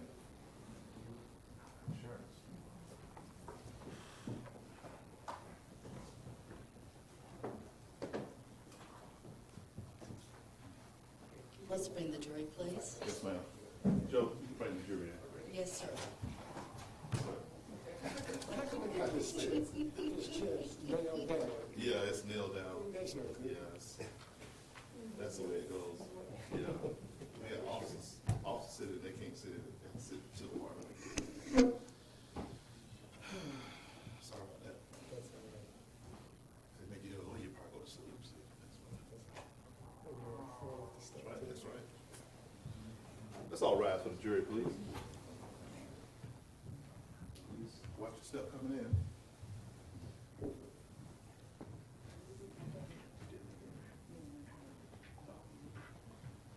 I'm about to start just getting going for you. Joe, you get a tablet, whatever, pencil, oh, that's behind.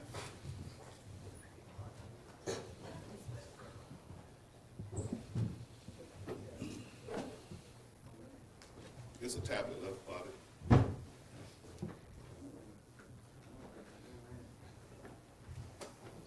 Please be seated.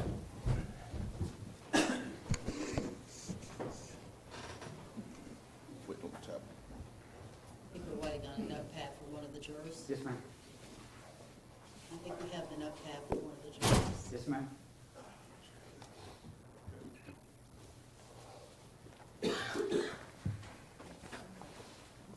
Perfect. I can't imagine how y'all could be better taken care of, that's all I have to say. I'm hearing smiles and nods, so that's a good thing. Well, I didn't hear the nods, I saw the nods. We're ready to resume the trial of the case, Mr. Evans. Thank you, Judge. I was going to ask you about a general description of the state of Cooper Harris when you did your initial external evaluation of his body before we get to the photographs. I think that's where I left off. Can you describe his condition as you found him? In general, I'd say he appeared to be a healthy, young 22-month-old male child. He didn't appear to be have any congenital deformities or anything of that nature. No medical conditions that would have caused his death other than the investigation that you were involved in? Grossly, I would agree with that. That's correct. When you saw him, though, did you note any abrasions? Did you note rigor, lividity, those types of things during your external examination? I did. And can you just describe that generally for the jury before we get to the photographs? That he did have rigor mortis, which is a stiffening of the body after death, and he had a lividity pattern. Lividity refers to blood pooling in the body, so it'll actually stain the skin, and that allows us to know the position of the body at the time of death. All right. And in this particular case, and in other cases, is it fairly routine that you would get a heart blood sample to submit to the Georgia Bureau of Investigation for further analysis? Yes. Is there anything remarkable about this case as opposed to others? Is that a routine practice for the medical examiner's office? Routine practice. Okay. I want to talk to you about some abrasions that were located on Cooper Harris's body. Did you note any parched abrasions, as you referred to them in your report, on Cooper Harris's body? I did. And where did you see those parched abrasions, generally speaking? They were multifocal. They were around his head and face, and he also had some on his extremities. Can you explain to the jury, they've already seen some photographs of his body from the scene, can you explain how you might get those parched abrasions based on your training and experience as a forensic pathologist? There's multiple ways, but you can get them from just rubbing something. So if you rub a hard surface, you may get an abrasion. And as time passes and it dries, it becomes parched. That's why it's referred to as a parched abrasion. Or if you come in contact with something, for example, in this case, it's important to because if you come in contact with a hot surface, you may get an abrasion and it'll get parched. Okay. And what about in terms of Cooper Harris's lips and his gums and his tongue? Did you make any notations about whether those also appear to be parched and pale? Yes. And based on those findings and based on what you observed, did you form any expert opinion about the cause and manner of his death based on the totality of the circumstances? Well, including the internal examination and including the information I received of the circumstances of the death, I determined that he died as a result of hyperthermia, excessive heat.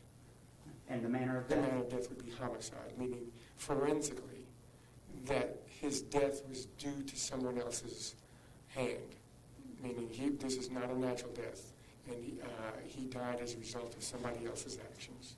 Let's talk a little bit about hyperthermia and that term. Why don't you explain for the jury what most of the jury probably heard of hypothermia, hypo being HYPO. You've mentioned the term hyperthermia. Can you explain how that's different? Hyperthermia refers to excessive heat. So as the body warms and the internal temperature goes up, various changes occur. And most prominent are you start to lose your balance, your fluid balance of the cells themselves, and you get more fluid in the outside of the cells versus inside of the cells. And included with the fluid are various proteins that leave the cell. And as a result, the body starts to lose its ability to regulate various bodily functions, and as a result, you will pass away, you will die.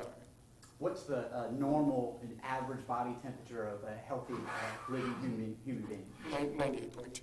Okay. And can you explain, based on the literature and your experience as a forensic pathologist, what's the give or take of the extremes that one could endure before suffering from hyperthermia such that it will cause death? Approximately 7 degrees. So you can go up to about 104 plus or minus a little bit before you'll start to see changes that are probably irreversible and death. And what happens when your body temperature exceeds that or gets higher than 104 degrees? What would you expect to happen? Again, what will happen is you'll start to lose balance of those fluids I was talking about in the intercellular compartment. So they leave the cells, getting into the extracellular compartment along with proteins. The cells can't function correctly, and therefore you lose bodily functions of regulation of your temperature, and you lose various bodily functions, and the brain starts to die, the heart malfunctions, your lungs malfunction, your kidneys and liver, and as a result you will die. You and I had an opportunity on several occasions, last time being today, to look at certain photographs of the autopsy procedure. Is that correct? Yes, we did. And looking at states 333 through and including 366, are those fair and accurate depictions of Cooper Harris during the autopsy procedure that was performed on him on June the 19th of 2014? Yes. And similarly, I have a flash drive here. It's marked states 367. You also had an opportunity to look on my laptop this morning, pretty early, to confirm that the digital images of 333 through 366 are included on this thumb drive 367, correct? That's right. And the digital versions as well as the actual photo versions, these are fair and accurate depictions of Cooper Harris from the autopsy June the 19th of 2014. That's correct. Tender states 333 through 367. No objection. Admitted.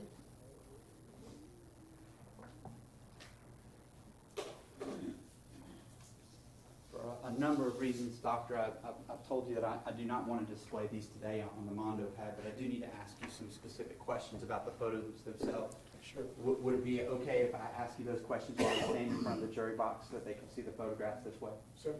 All right, I want to start with states 333. We don't need to go through all of them. Some of them are a little bit graphic. I'll warn the jury before we start. Looking at 333, why don't you describe, please, for the jury, by holding that up, what that depicts? I'll show it to both sides of the jury so you don't have to strain your necks. This first photograph, this is the initial photograph. This is a photograph of the child as I initially saw him, and he's wearing his shirt. And you could see initially that he has a little bit of a reddish color with some white areas, but then he has these abrasions in his mouth on his right side. And you can also see his lips are dark and purple. That's the right side of Cooper Harris's head. I want to show you states 334. And if you will look at 334, can you tell the jury, did you observe any lividity on the left side of his face and some parched abrasions on his left cheek? Yes. What I'm referring to in this photograph, this is the left side, obviously, and you can see these parched abrasions. And then you can see over here, it has more of a reddish purple color. That's referring to the lividity. So I believe that at the time of his death, he was on his left side. He was slumped over to the left. If he were in his car seat and his face were rolled over to the left side, would that cause this lividity pattern that you see now in States Exhibit 334? That's correct. And if I could show it to the left side of the jury, you can see the abrasions, arched abrasions. You can see that this area has a reddish purple hue. These parched abrasions, there was a photograph of the scene that actually showed a small piece of skin. You can actually see it here on 334. Can you explain to the jury what, in your expert opinion, might have caused those parched abrasions on the side of his face? Well, that could have been caused by if he came in contact with a hot surface. For example, we know that he was in the car seat. If a portion of the car seat was hot and he's in dying or leans over to that side, he's going to come in contact with that hot area, and it would touch the skin, and it would have this parched abrasion, and a little piece of the skin may peel back. Out of fairness, are there other potential causes for parched abrasions such as these that you might have seen? Yes, if he rubs himself on anything, again, hard enough, it could cause it. He could have scratched himself. It really doesn't look like a scratch, but that's always a potential. This is states 335. Did you make any notation about the color of Cooper Harris's abdomen when you were performing the autopsy? Well, yes, here in this photograph, you see that he's still clothed, his shirt's been pulled up a little bit, but could you see right around the belly button that the skin has a little bit of a greenish discoloration.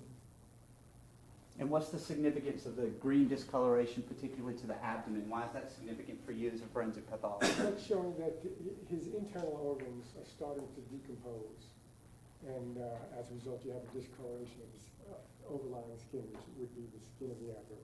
I want to come back to the word decompose and decomposition in just a moment, but that's one of the things you would look for is discoloration to the abdomen. Yes. In addition to the parched abrasions that you noted on Cooper Harris's forehead and on his cheek, did you notice any on his hands and extremities? Yes. This is states 337. If you could please hold that up and describe for the jury what 337 This shows. is his left hand. You can see on the surface there are these little areas of abrasion. What could have caused those parched abrasions to Cooper Harris's left hand? Well, he could have scratched himself. He could have struck something. I don't know exactly.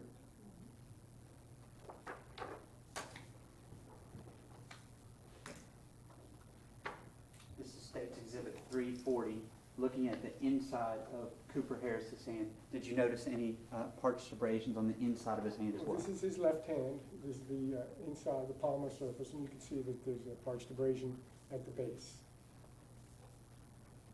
In addition to that, looking at States 341, did you note signs of lividity for that left hand as well? And hold that up and describe for the jury what that depicts and what the significance of that is, please. Again, you see that parched abrasion. Again, it's reddened because there's pooling of blood, and that's lividity, and that would show that that portion of the hand was in a down position. Comparing that to the front side of Cooper Harris once his shirt was removed, I'm going to show you States 342 and ask you how that compares. Do you see signs of lividity, some of the extremities, but and the absence of lividity elsewhere? Yes. Here you can see, I've taken his shirt off, so you can see that the abdomen has a normal coloration. You really don't see that redness, and you can see in the extremities that there is some reddening, meaning that portion of the hand and arm are down. And again, in this one, you can see the abrasion to the top of the right forehead. Are there instances where photographs are taken with a scale? Yes. Okay. And I note that in each of these you have a placard with a particular case number. Is that correct? That's right. Is that so you're able to later in court associate these photographs with a particular investigation? Right. Each case, as it comes in, January 1st, the first death that's called in gets number 1. And then we just keep going throughout the year and start with number 1 again the following year. So in this particular case, it was 14C, which refers to 2014, C was Cobb County, and then 696 means he was the 696th death called that year, and it also has a date that the procedure is performed. You're now holding in your hand States Exhibit 343. Does that show a close-up view of some of the parched abrasions to Cooper Harris's forehead on the right side that you previously noted? Yes, they do, and also in this photograph there's a ruler, and the ruler's in centimeters. That's not inches. So there's approximately 2.4 centimeters per inch. And as with the other discussion of the abrasions that you noted on Cooper Harris's body, what might have caused these abrasions to his head? Again, he's rubbed his his forehead against something, or it could have been in contact with something that was hot that could have caused that. On states 344, can you see a little more prominently the lividity that you talked about to Cooper's left side? Yes, if you look at this photograph, you could see almost that the left side of his face has a reddish coloration, and you can see up here in the forehead and over there, forehead and down the right side, it has less to no red coloration. And explain why I might see the red coloration on one side and the absence of that on the other. If his head at the time of death is leaning over, you'll see lividity to the side. Those parched abrasions to the left cheek, using states 345, describe what's depicted there, please. Here you have the two main abrasions over his left cheek, and they're about half a centimeter to 3/4 of a centimeter in size. And is that within that lividity area that you had noted on the left side of his face? In other words, the area that shows pooling of the blood. Yes. Did you note on the right side of Cooper Harris whether there were any other abrasions? And I'll show you states 347 as an example. Yes. Here you can see on the arm there's an abrasion right over here where I'm pointing to, and it's only about 1/4 of a centimeter to 1/2 centimeter in size. And how about on Cooper Harris's knee? This is states 350 and then 351 as well. Here you see that there's an abrasion to his knee. Again, it's also not very big. It's 1/4 of a centimeter or so. I want to ask you about some injuries that were noted on Cooper Harris's left neck, the side with the lividity. This is states 352. Can you describe what 352 depicts, please? Yeah, over here you see these small punctate type abrasions on his left neck, and you also see that this portion of his neck has that red-purple coloration, the lividity pattern. What, in your opinion, might have caused this abrasion-type injury to Cooper Harris's neck depicted in 352? Something was rubbing there. Something that may have been part of the car seat, I don't know, but there was something rubbing him on that side. And this is states 353. After manipulating Cooper Harris's head a little bit, could you better see those abrasions on the left side of the neck? Yes, you can. You can see that. Now, to be fair, and by way of comparison, there were some photographs that this jury's already seen from the scene involving a Band-Aid that was on Cooper Harris's ankle. Having removed that Band-Aid, did you see some older injuries or some injuries that didn't appear to be fresh when you examined Cooper Harris's body? Yes. So by way of comparison, I'm going to show you states 354. You can obviously see, can you see the pattern of the Band-Aid that's been removed? Yes, you could see that the abrasion, and you could see that there was something there, a bandage, covering it. And you can see that actually there's lividity here, but it's white there. And the reason is, if there was pressure on an area, the lividity won't sit there, it'll be pushed to the side. So you can see there's a nice demarcation there, where there's pressure from the socks and from the bandage.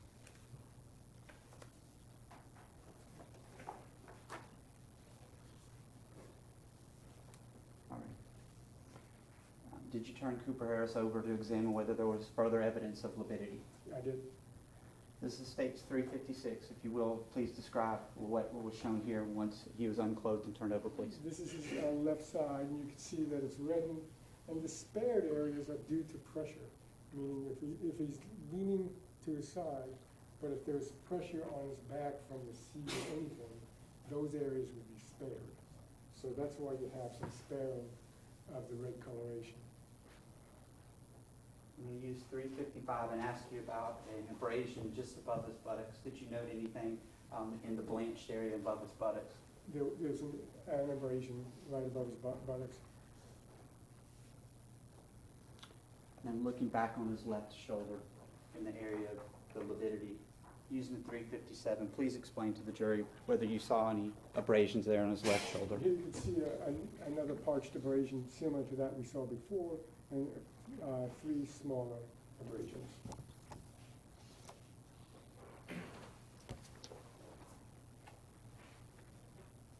On his left arm on the back side of it, actually, you tell me, does that appear to be an older injury, some sort of scratch on 359?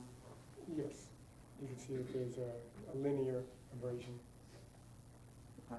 Compare that to the back of Cooper Harris's head.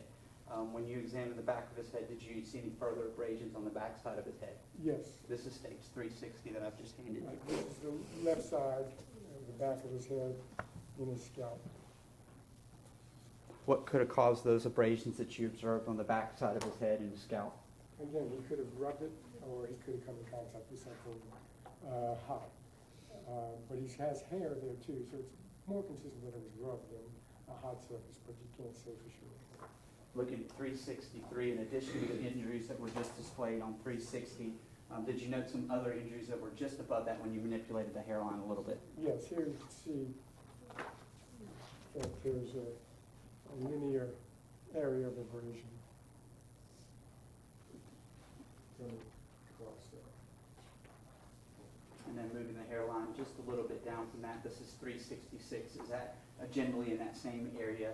I haven't moved the hair to the side. There are additional areas of abrasion. Okay. You can take your seat.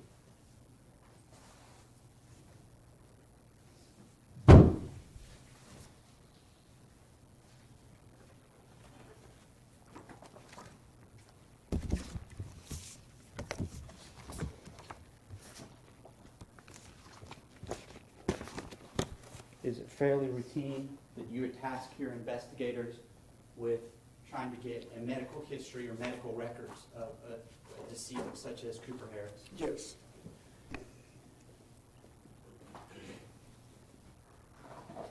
In this case, I'm going to show you 368, previously marked, tendered, identified as the medical records that are certified from Kaiser Permanente for Cooper Harris.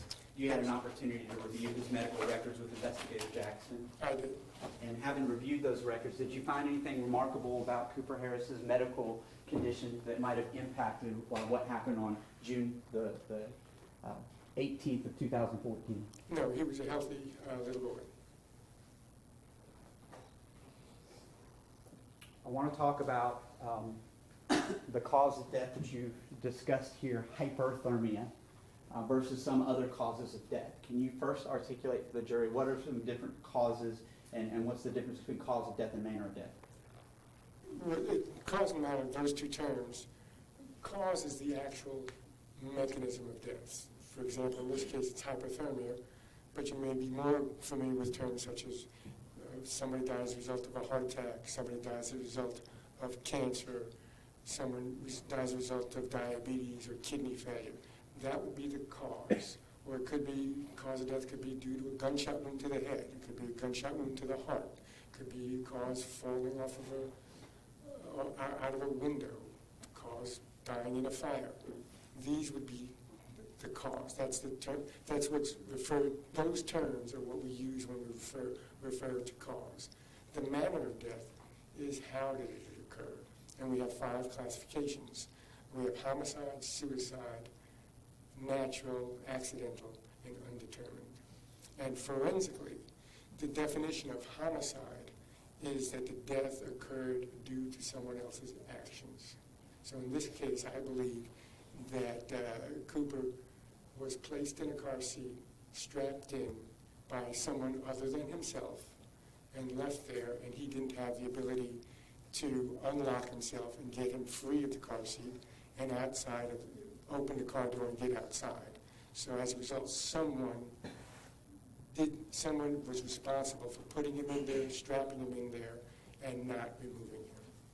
And is that what led you to give testimony that based on the totality of circumstances, you classify this as a homicide? That's why I call it homicide. Now, I want to be fair about a couple of points here before I talk more specific about hypothermia. Have you discussed this case on several occasions, and even very early on with the district attorney's office and with the Cobb County Police Department? Of course. Is there anything remarkable about that, or is that common practice for homicide investigation? That's common practice for homicide investigation.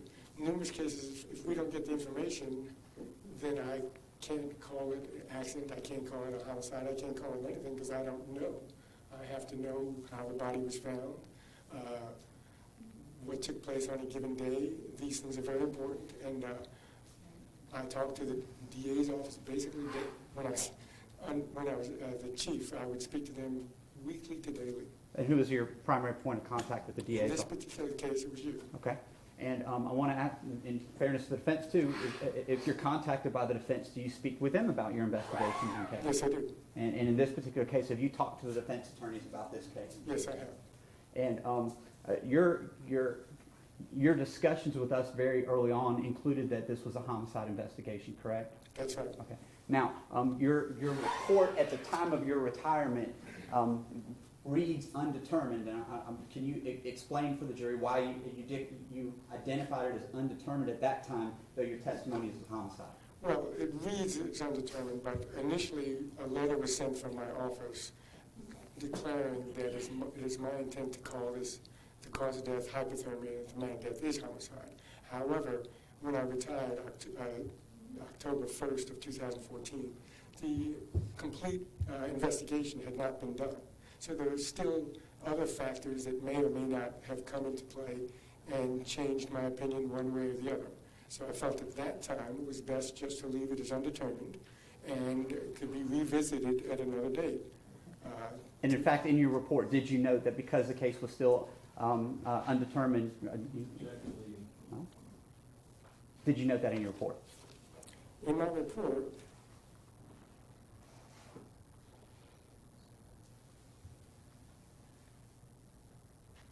I noted that my last sentence says that at this time, the investigation is ongoing relating to the circumstances of death of Cooper Harris. As a result, the manner of death will be designated as undetermined, allowing for further investigation by the appropriate agencies. So I did not want to close the case. I wanted to allow for other investigative agencies to complete their work before coming to a final conclusion. You used a term that I want to revisit now, so I told you we would, the term called decomposition. And that's a particular medical term, is that correct? That's correct. Why don't you explain, first of all, what decomposition is, and then I want to ask you some further questions about Cooper Harris specifically. Decomposition is a naturally occurring process. It's the mechanism of how the body breaks down. So dust to dust. It happens to us all. We all die, and we're all going to decompose. And that mechanism starts immediately upon death. You start to decompose. Do you always see signs of decomposition, or are there some instances where a death is so new and under investigation that you might see an absence of decomposition? Yes, it's very variable as to when it's recognized. In other words, it starts, but it may be so early after death that there's no distinguishing factors that you could see. Does decomposition oftentimes have a smell that's accompanying it? Yes. Is decomposition the sole smell that sometimes accompanies death investigations, or can there be other factors that can impact odor? There are other factors. I want to ask you specifically about hyperthermia and a term called the agonal phase. Can you explain first what the agonal phase is? The agonal phase of life is that time frame just before death. So just before a person dies, those either minutes, hours, or whatever time frame things are going on in the body is called the agonal time. In some homicide cases, might the agonal phase be very short? Yes. Explain, give an example. If someone is shot, for example, the agonal phase is seconds or less. If you get shot in the head, death is almost instantaneous. So the agonal phase, you can be a healthy person 1 minute, get shot in the head, and you'll be deceased in a minute or less. So your agonal phase is very slow. It's very short. Say someone's dying of cancer, and they become comatose, and it takes quite a while for them to actually pass. So the agonal phase may be longer in that case. You have the benefit, you don't know this, but you have the benefit of having some nurses that are actually on this jury, so they may be familiar with some of these terms, but I want to make sure we're educating those who may not have that medical background. For a hypothermia type death, would you expect that to be an instantaneous death, or would that take time? That would have taken time, because for it to be hypothermia, you have to go from your normal core temperature, you have to get it up to 104 or more. So it's going to take time to get there. And you're going to go through various phases when you're getting heated, but you're not at a place where it's going to cause death or cause a non-reversible change. So it could be prolonged. We've all seen TV shows, fictional TV shows and things like that, where a medical examiner is posed the question, can you give us the time of death? And maybe they try to give you an exact time. Is it always possible to give an exact time of death for somebody? It is very difficult to give an exact time. I can give an exact time in a shooting. If someone is standing right here and shoots somebody, I can say he died right then. But aside from that, pretty much, it's very difficult to give an exact time of death. In this particular case, looking at the totality of the circumstances in your investigation, would this have been a slow or quick death for Cooper Harris? I think it would be on the slow side. And what makes you believe that based on some of the information that you've shared with this jury, including the photographs? I believe that he died as a result of hypothermia. I believe that he was left in a motor vehicle which was parked, which over time heated, and as a result of the car, the internal compartment of the car heating, Cooper got heated, but that took time because it wasn't like he was put in a car that was 150 degrees instantaneously. It started off cool, and over time it got hotter and hotter and hotter until it reached a point where Cooper's temperature got beyond the point of irreversibility, and he passed. Would this have some sort of physical or painful effect on Cooper Harris? I believe that he went through various stages as he was passing, yes. And can you explain that for the jury, please? Well, you can't say exactly, but the phases he would have experienced, likely had nausea, he would have had a headache, he would become dehydrated, he may have had seizures, he would have had, even at his young age, he would have had anxiety because he's been in a car seat before and he's just strapped in there, and he probably would have struggled as he was becoming more and more uncomfortable. And as a result of that, he may have, as I said, rubbed his head or face or body parts against something that was hot, causing him to have pain. He may have scratched himself. He had all these potential possibilities. But most prominently, I believe that he definitely went through the various phases of having a headache and probably had nausea and may have had some seizure activity prior to becoming unconscious and passing. Looking at stage 333 and focusing on Cooper Harris's mouth, could you see evidence of dehydration and things like that when you looked at his lips and tongue and the interior of his mouth? Yeah, you can see that his lips are dark purple. That's a sign of dehydration and parching, and he has that. You had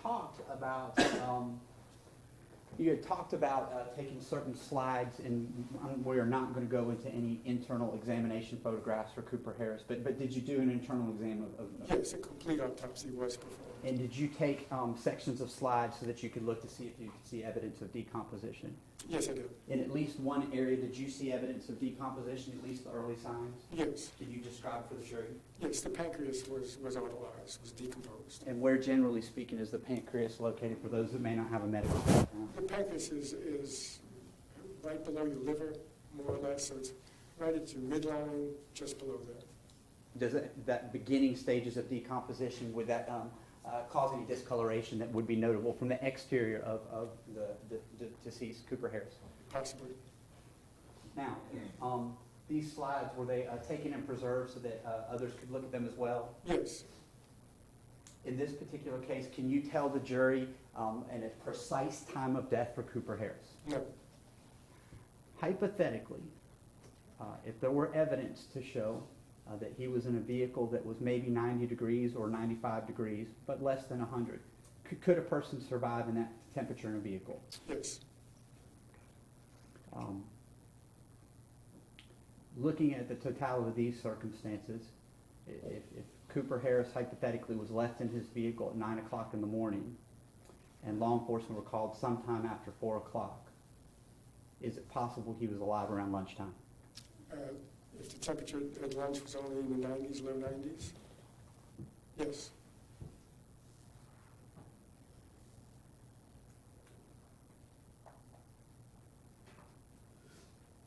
In this particular case, you're aware that law enforcement, district attorney's office, working with Cobb Police, wanted to get some precise measurements that were taken to have a life-sized doll or mannequin recreated. Have you seen that? Yes, I have. Okay. And you know that certain measurements were taken during the autopsy process? That's right. Having looked at that doll or mannequin, is it adequately comparable? Does it show the precise size of Cooper Harris? It's very close. Okay. All right. Believe that that's all I have for you at this time, Doc. Thank you. Cross-examine.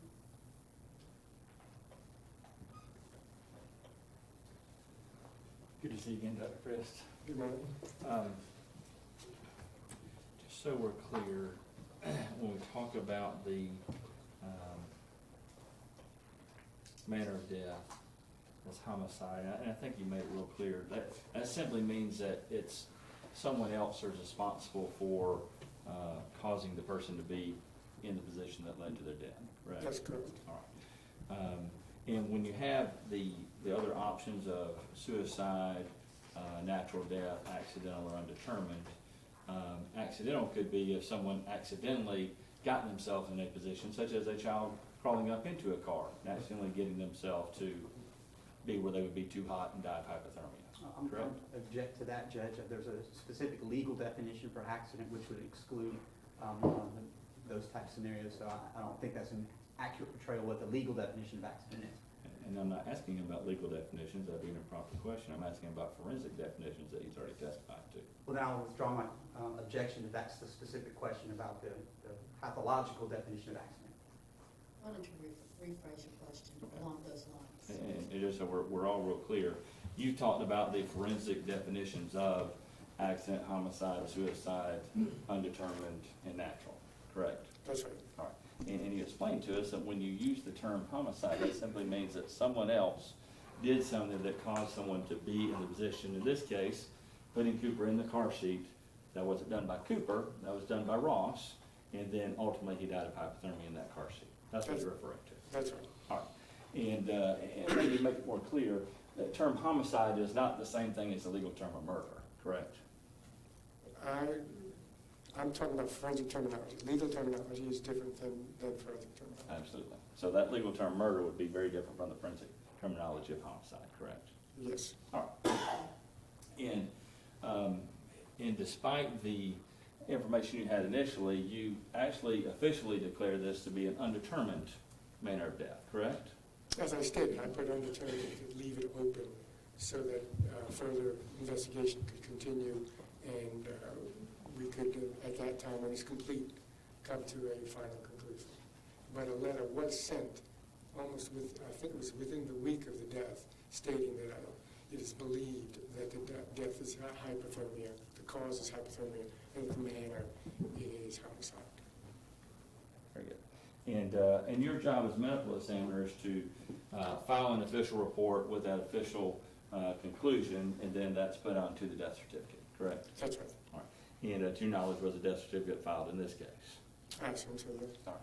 I'm going to show you what we'll mark as defense exhibit 44.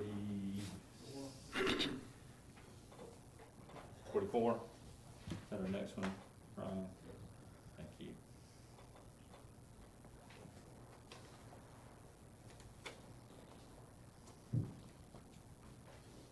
Just trying to find the name.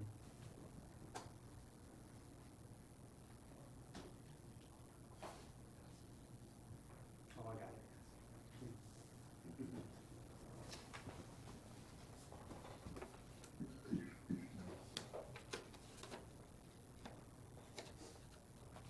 I'm going to show you what's marked as defense exhibit 44, what I believe to be a certified copy of the death certificate of Cooper Harris. You're familiar with death certificates and those that are filed correctly? Yes. And that does in fact appear to be the death certificate filed in Cooper Harris's death, correct? It's not signed.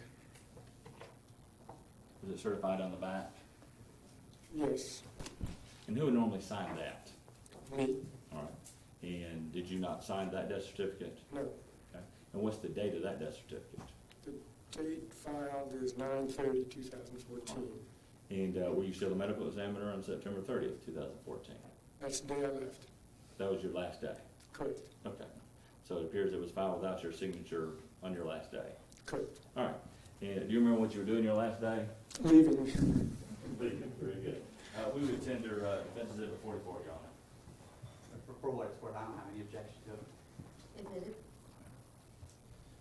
Yeah, and with or without your signature, at that point in time, that was what you were going to forensically label it as undetermined, correct? At that point in time, yes, as I stated. What I'd like the jury to understand is, because we have a paper document, doesn't mean that that's the end of the story. Things, even if you, whatever you call it, it's always subject to further investigation. And if things change, reports could change. That's why we have amended reports, so we could amend the report. But in this particular case, I knew I was leaving, and I knew that there was further investigation. So I didn't want to buttonhole this particular case one way or the other. So I called it undetermined with a comment stating that further investigation is ongoing, and when that's completed, this will be revisited. Very good. And it's fair to say you would agree that further investigation is really helpful to determine what's really going on before we make a conclusion. To make a final conclusion, you have as much information as possible, yes. Absolutely, absolutely. And so ultimately, even though you kind of knew on the front end what the circumstances of the case were, ultimately, that's what you've determined is, you know, Ross is the one who put the child in the car seat, and then the child died in the car seat. So thus, that's why it's called a homicide as opposed to any of the other forensic definitions. Right, forensically, it's clear that it's a homicide. Very good, very good. And obviously you described the processes that one goes through in hypothermia as best we know them. And I mean, obviously you said you believe it would be on the slow side, and there would be obviously some pain and agony involved typically, correct? Correct. And whether Cooper was left in that car intentionally or he was accidentally left in that car, those same physical characteristics would have occurred, correct? The same physical factors? Mhm. Yes. All right. And you were asked about the temperature that if someone could have survived in 90 to 100 degrees.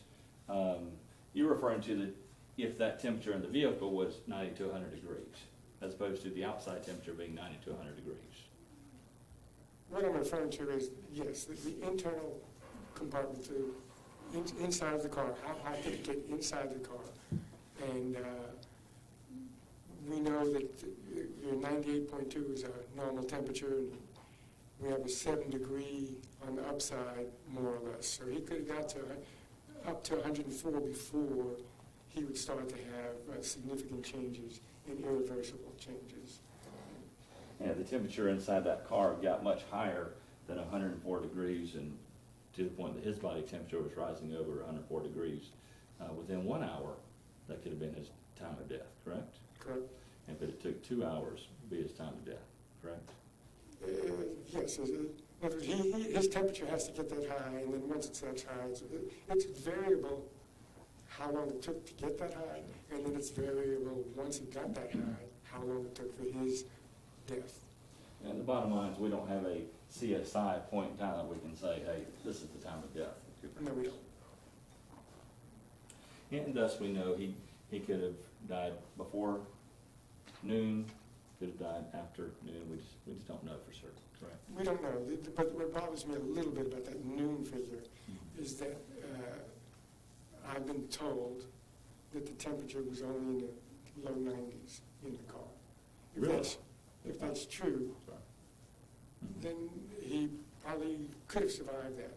And in the low, he'd be uncomfortable, and he would have been sweating and having discomfort. But would he have died? It's a plus minus, but if I was betting, I would say he probably didn't die at that temperature. It would have to have been a little higher. Who told you that it was low 90s inside the car? I forget exactly who, but I inquired. I asked if they did some testing on the car. I said, what was it at 1 o'clock? Would be a Cobb County detective? Somebody in Cobb County, obviously.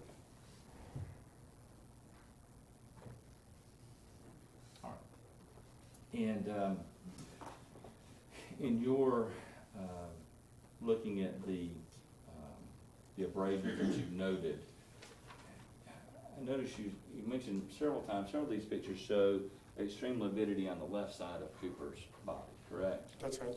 And I think you even kind of suggested or explained to ladies and gentlemen, it would indicate that his head was slumped over quite a bit toward the left side as opposed to the right side. That's right. And that's why we have the pooling of the blood, because we have that extreme slumping over onto his left side. That's right. The doll that's been talked about, the district attorney's office came up with, does it have any of that slumping to it? It's just a doll. You can manipulate it any way you want. Did you ever see it manipulated in that way? Well, I held it and I moved it. It moves. Okay. Did you see the district attorney's office do anything to try to indicate, or that you showed them, hey, here's kind of what the pictures are showing us as to how he was at the time of his death? I showed him that you can see where he can put his head to the left side, which I'm sure you all have a visual of what a 22-month-old would look like with his head to his left. Very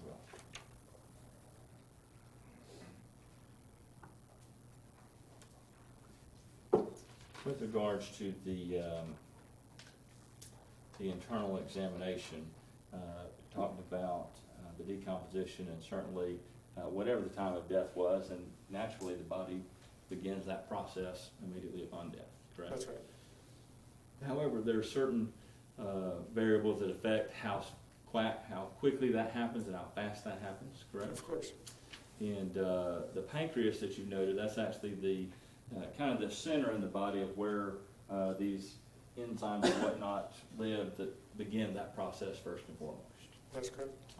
So the fact that you saw a little bit of that activity in the pancreas when you looked at it, that's what you would anticipate anytime there's a death, correct? Well, yes, but I wouldn't classify it as a little bit. The pancreas was totally autolyzed. Okay. But you're quite correct. It is the first organ to go, and I would expect that it was there. Very good. And I think you noted in your report, in looking at the pancreas, find it here.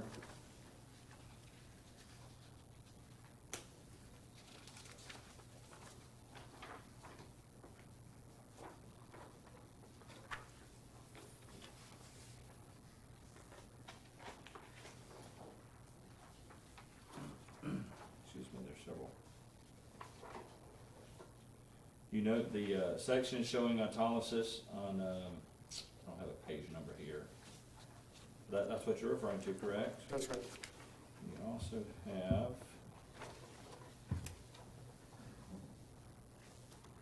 when you look at the, Let me clarify. Autolysis and decomposition are the same thing. Autolysis meaning that it is self-destructing. It's decomposing. all right, very good.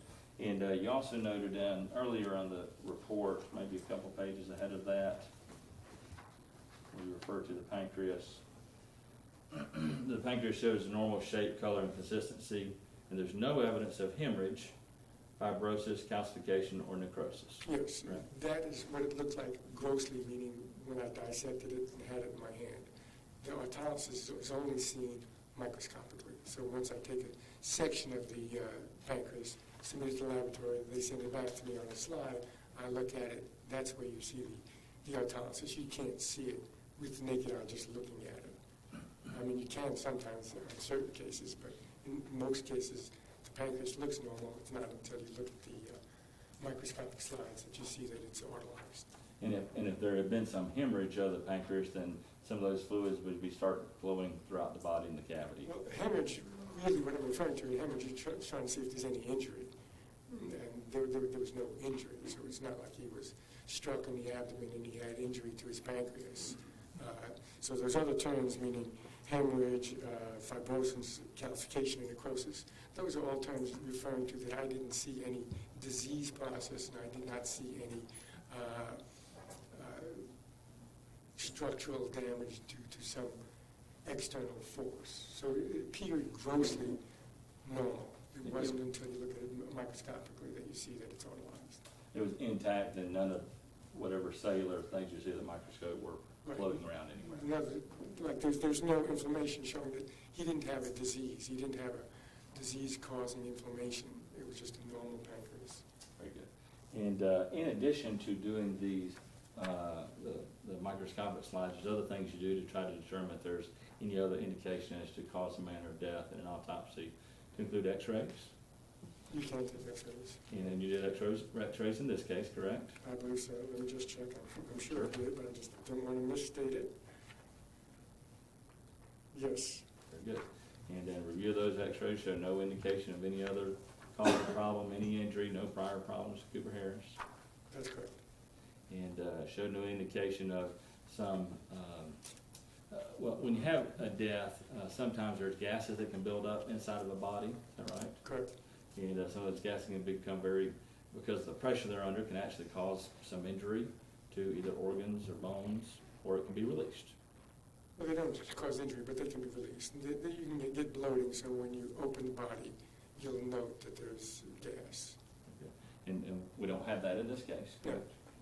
And in a typical situation where you have that sort of thing happening, sometimes it can be released through the mouth, the nose, the anus. Is that correct? Yes. And sometimes we even see what appears to be, or is a bowel movement, because there's been gases that have pushed the bowel such that there's a bowel movement present. It's possible. And in this case, there was no feces in Cooper Harris's diaper, correct? No. And as far as you talked about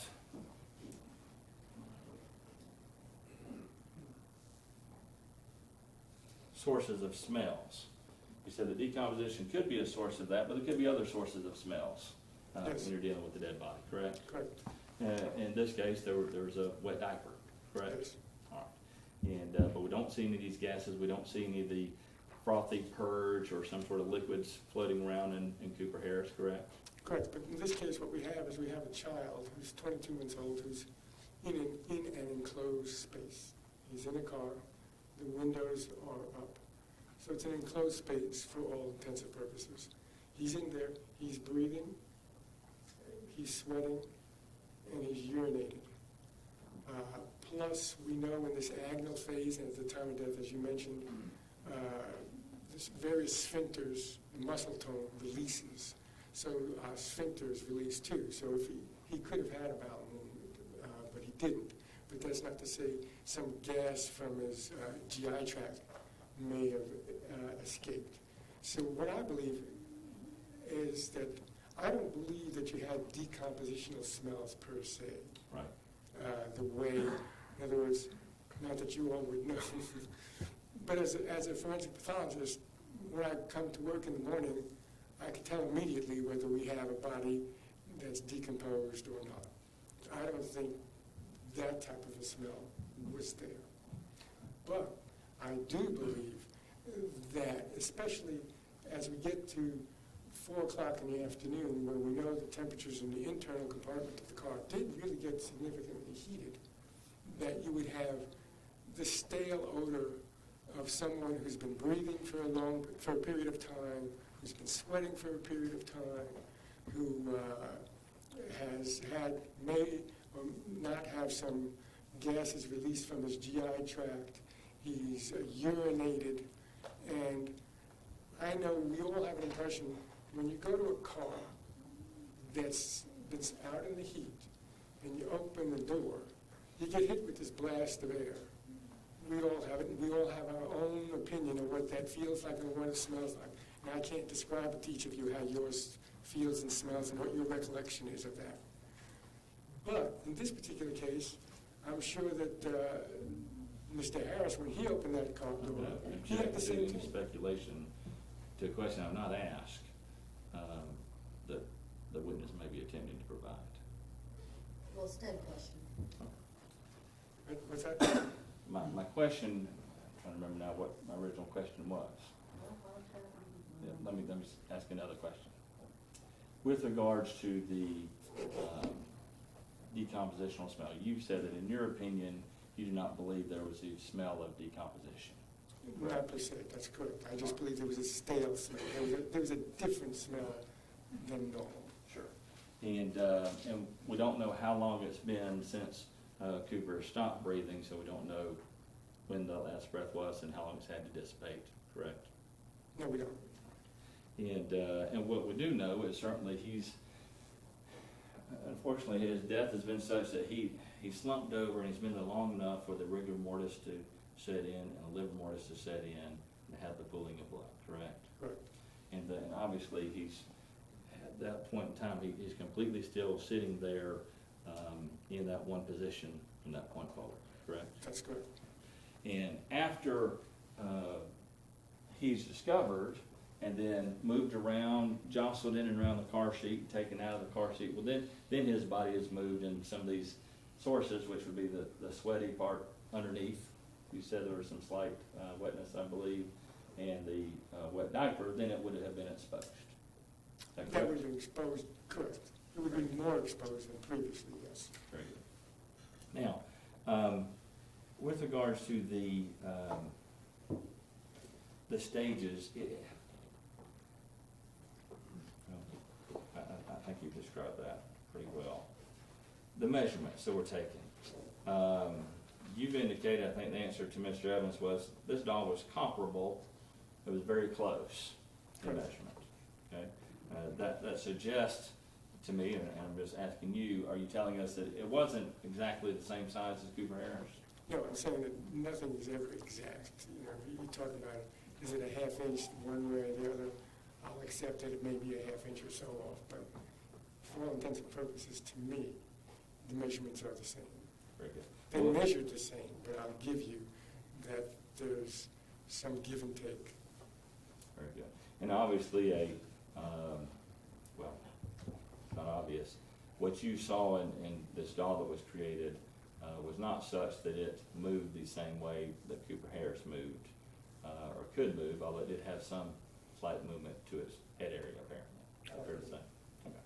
Let's just get real clear, because you did take some measurements at the autopsy, correct? I did. All right. Do you have those in your report there in front of you? I do. I want to make sure, ladies and gentlemen, have the benefit of that, please, sir.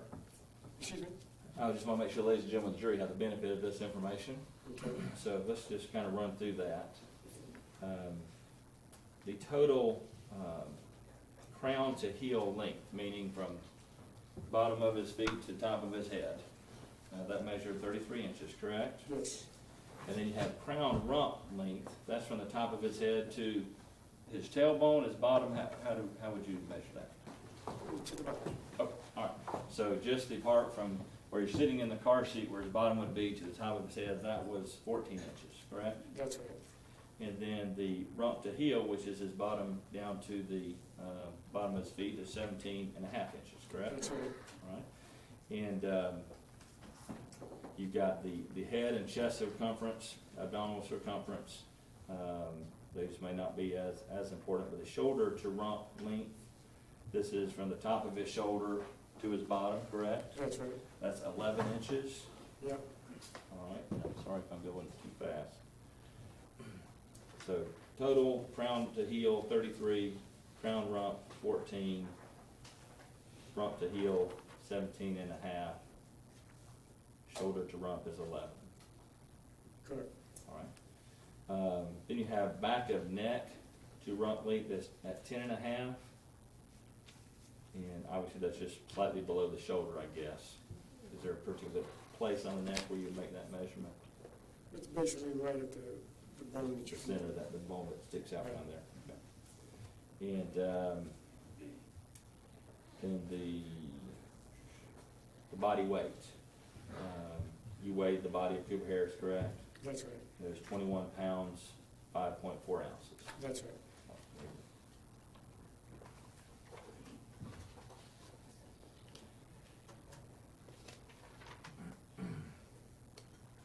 Now, you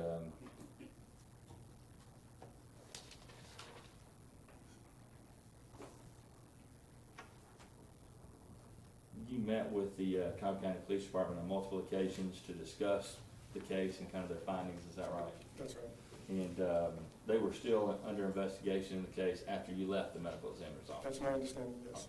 And did they call you back in after that at all to speak with you about it? No. Yeah, give me just 1 second.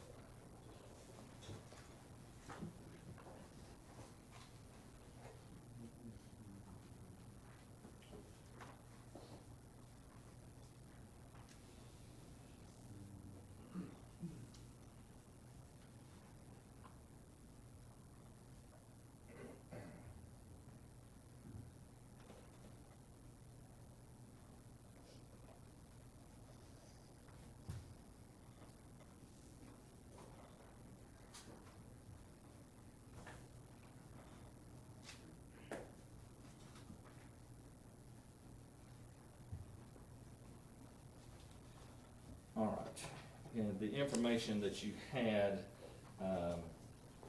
in the case was that, from the very beginning, is that Ross Harris had told the police, and in fact, he had forgotten his child in the car seat after he put him in there that morning, correct? That's what I was told, yes.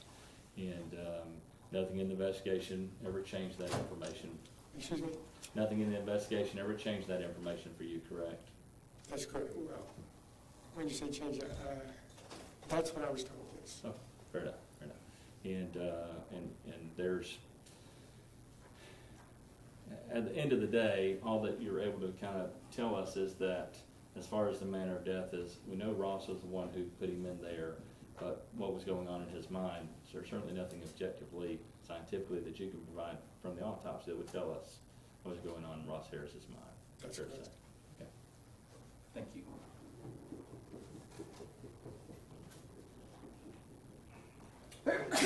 Bless you. Just a few follow-ups. I first want to talk about a slight typo in the report. Let me show you your tech notes for back of head to rump inches. Do you see that the report mistake when it says crown to rump, back of head to rump? Okay. Yes, And this is the tech notes for Eric Bailey, correct? that's right. You had talked about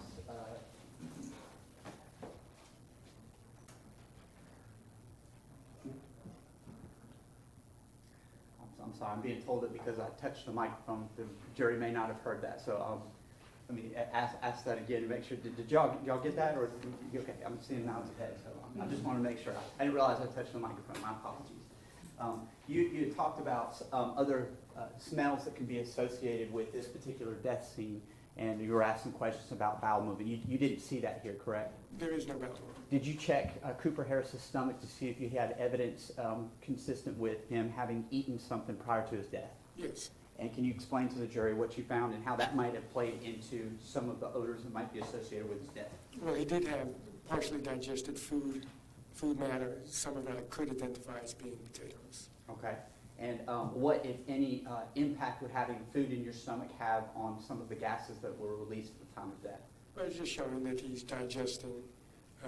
He's in the process of digesting, so he may have had digestive juices in his stomach, and he may have been producing gas. Did you see any injuries consistent with him being alive for the period of time prior to passing during this hypothermia process? Repeat the question? Sure. Did you see any injuries that were consistent with Cooper Harris being alive and moving for a period of time prior to his passing? Well, as I said, many of these abrasions, I can't say definitively 100% that they were caused by, for example, if he starts to slump and hits something hot as he's comatose in the process of dying, and that's what caused it. Or did he rub himself or bump himself prior? All I can say is that they're there. What does bother me is that they're multifocal, that they're in multiple locations, which would tend to tell me that they occurred at different times.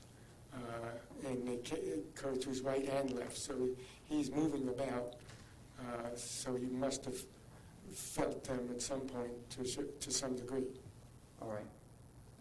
The last thing I want to cover with you, I tried to get a printed copy of this. I don't have it right now.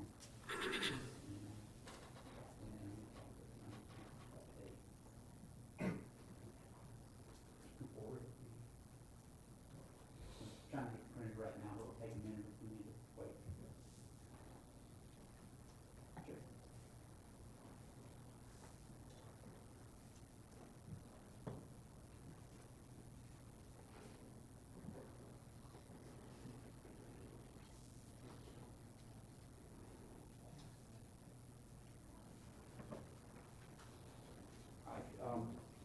There was some testimony that was given about a meeting between Cobb Police and your office and the district attorney's office from June the 24th of 2014. After that, the following, or let me ask you this. Was there a release from the medical examiner's office calling a homicide the following day? Yes. And I'm looking at this email here from that date, June the 25th of 2014. I'm going to object to putting in the content of anything that's not admitted into evidence.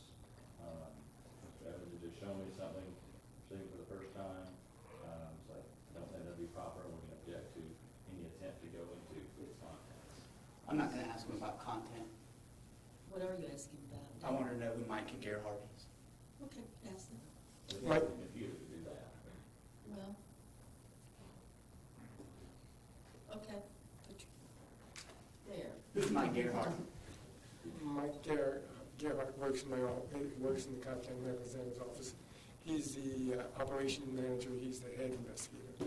Did you authorize that release to Mike Gerhart on the 25th, June 25th? Yes. Thank you.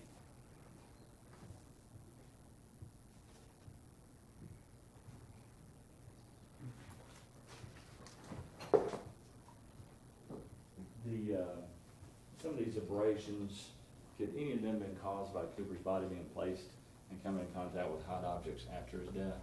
Potentially. So him being placed on the ground, moved around, different folks attempting CPR upon him, both civilians and law enforcement, could have caused those injuries? Potentially, but obviously we try not to do that, but it's potential. You say we, obviously, I mean, you wouldn't do that, but you're not with the police department, correct? I mean, the folks who do that, people who respond, the first responders, they're trying to save a life, but they're also trying not to harm the person also. But to say maybe one or two of these abrasions occurred, there's no way to know, but it is possible. And at least of the 3 civilians, including Mr. Harris, Mr. Pantano, and Mr. Third individual, I forget his name right now, had Cooper Harris there on the hot pavement, what's been described as very hot pavement, trying to do compressions upon it, even 90 to 100 compressions upon that body on the asphalt could have caused, especially those in the back of his head and around his head. Possible.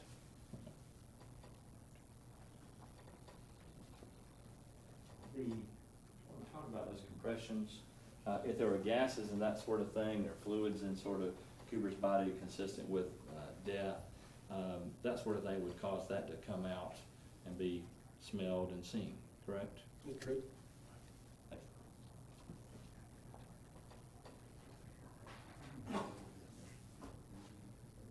I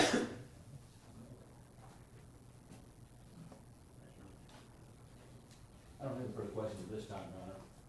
Nor do I. You're free That to may go. not be released from the subpoena, but he's free to go. Thank you. Ladies and gentlemen, we'll take a lunch break. Leave your close notepads, take them with you, keep it up in mind. Don't discuss this matter with each other. Enjoy each other's company. Have a lovely lunch. It's all right for the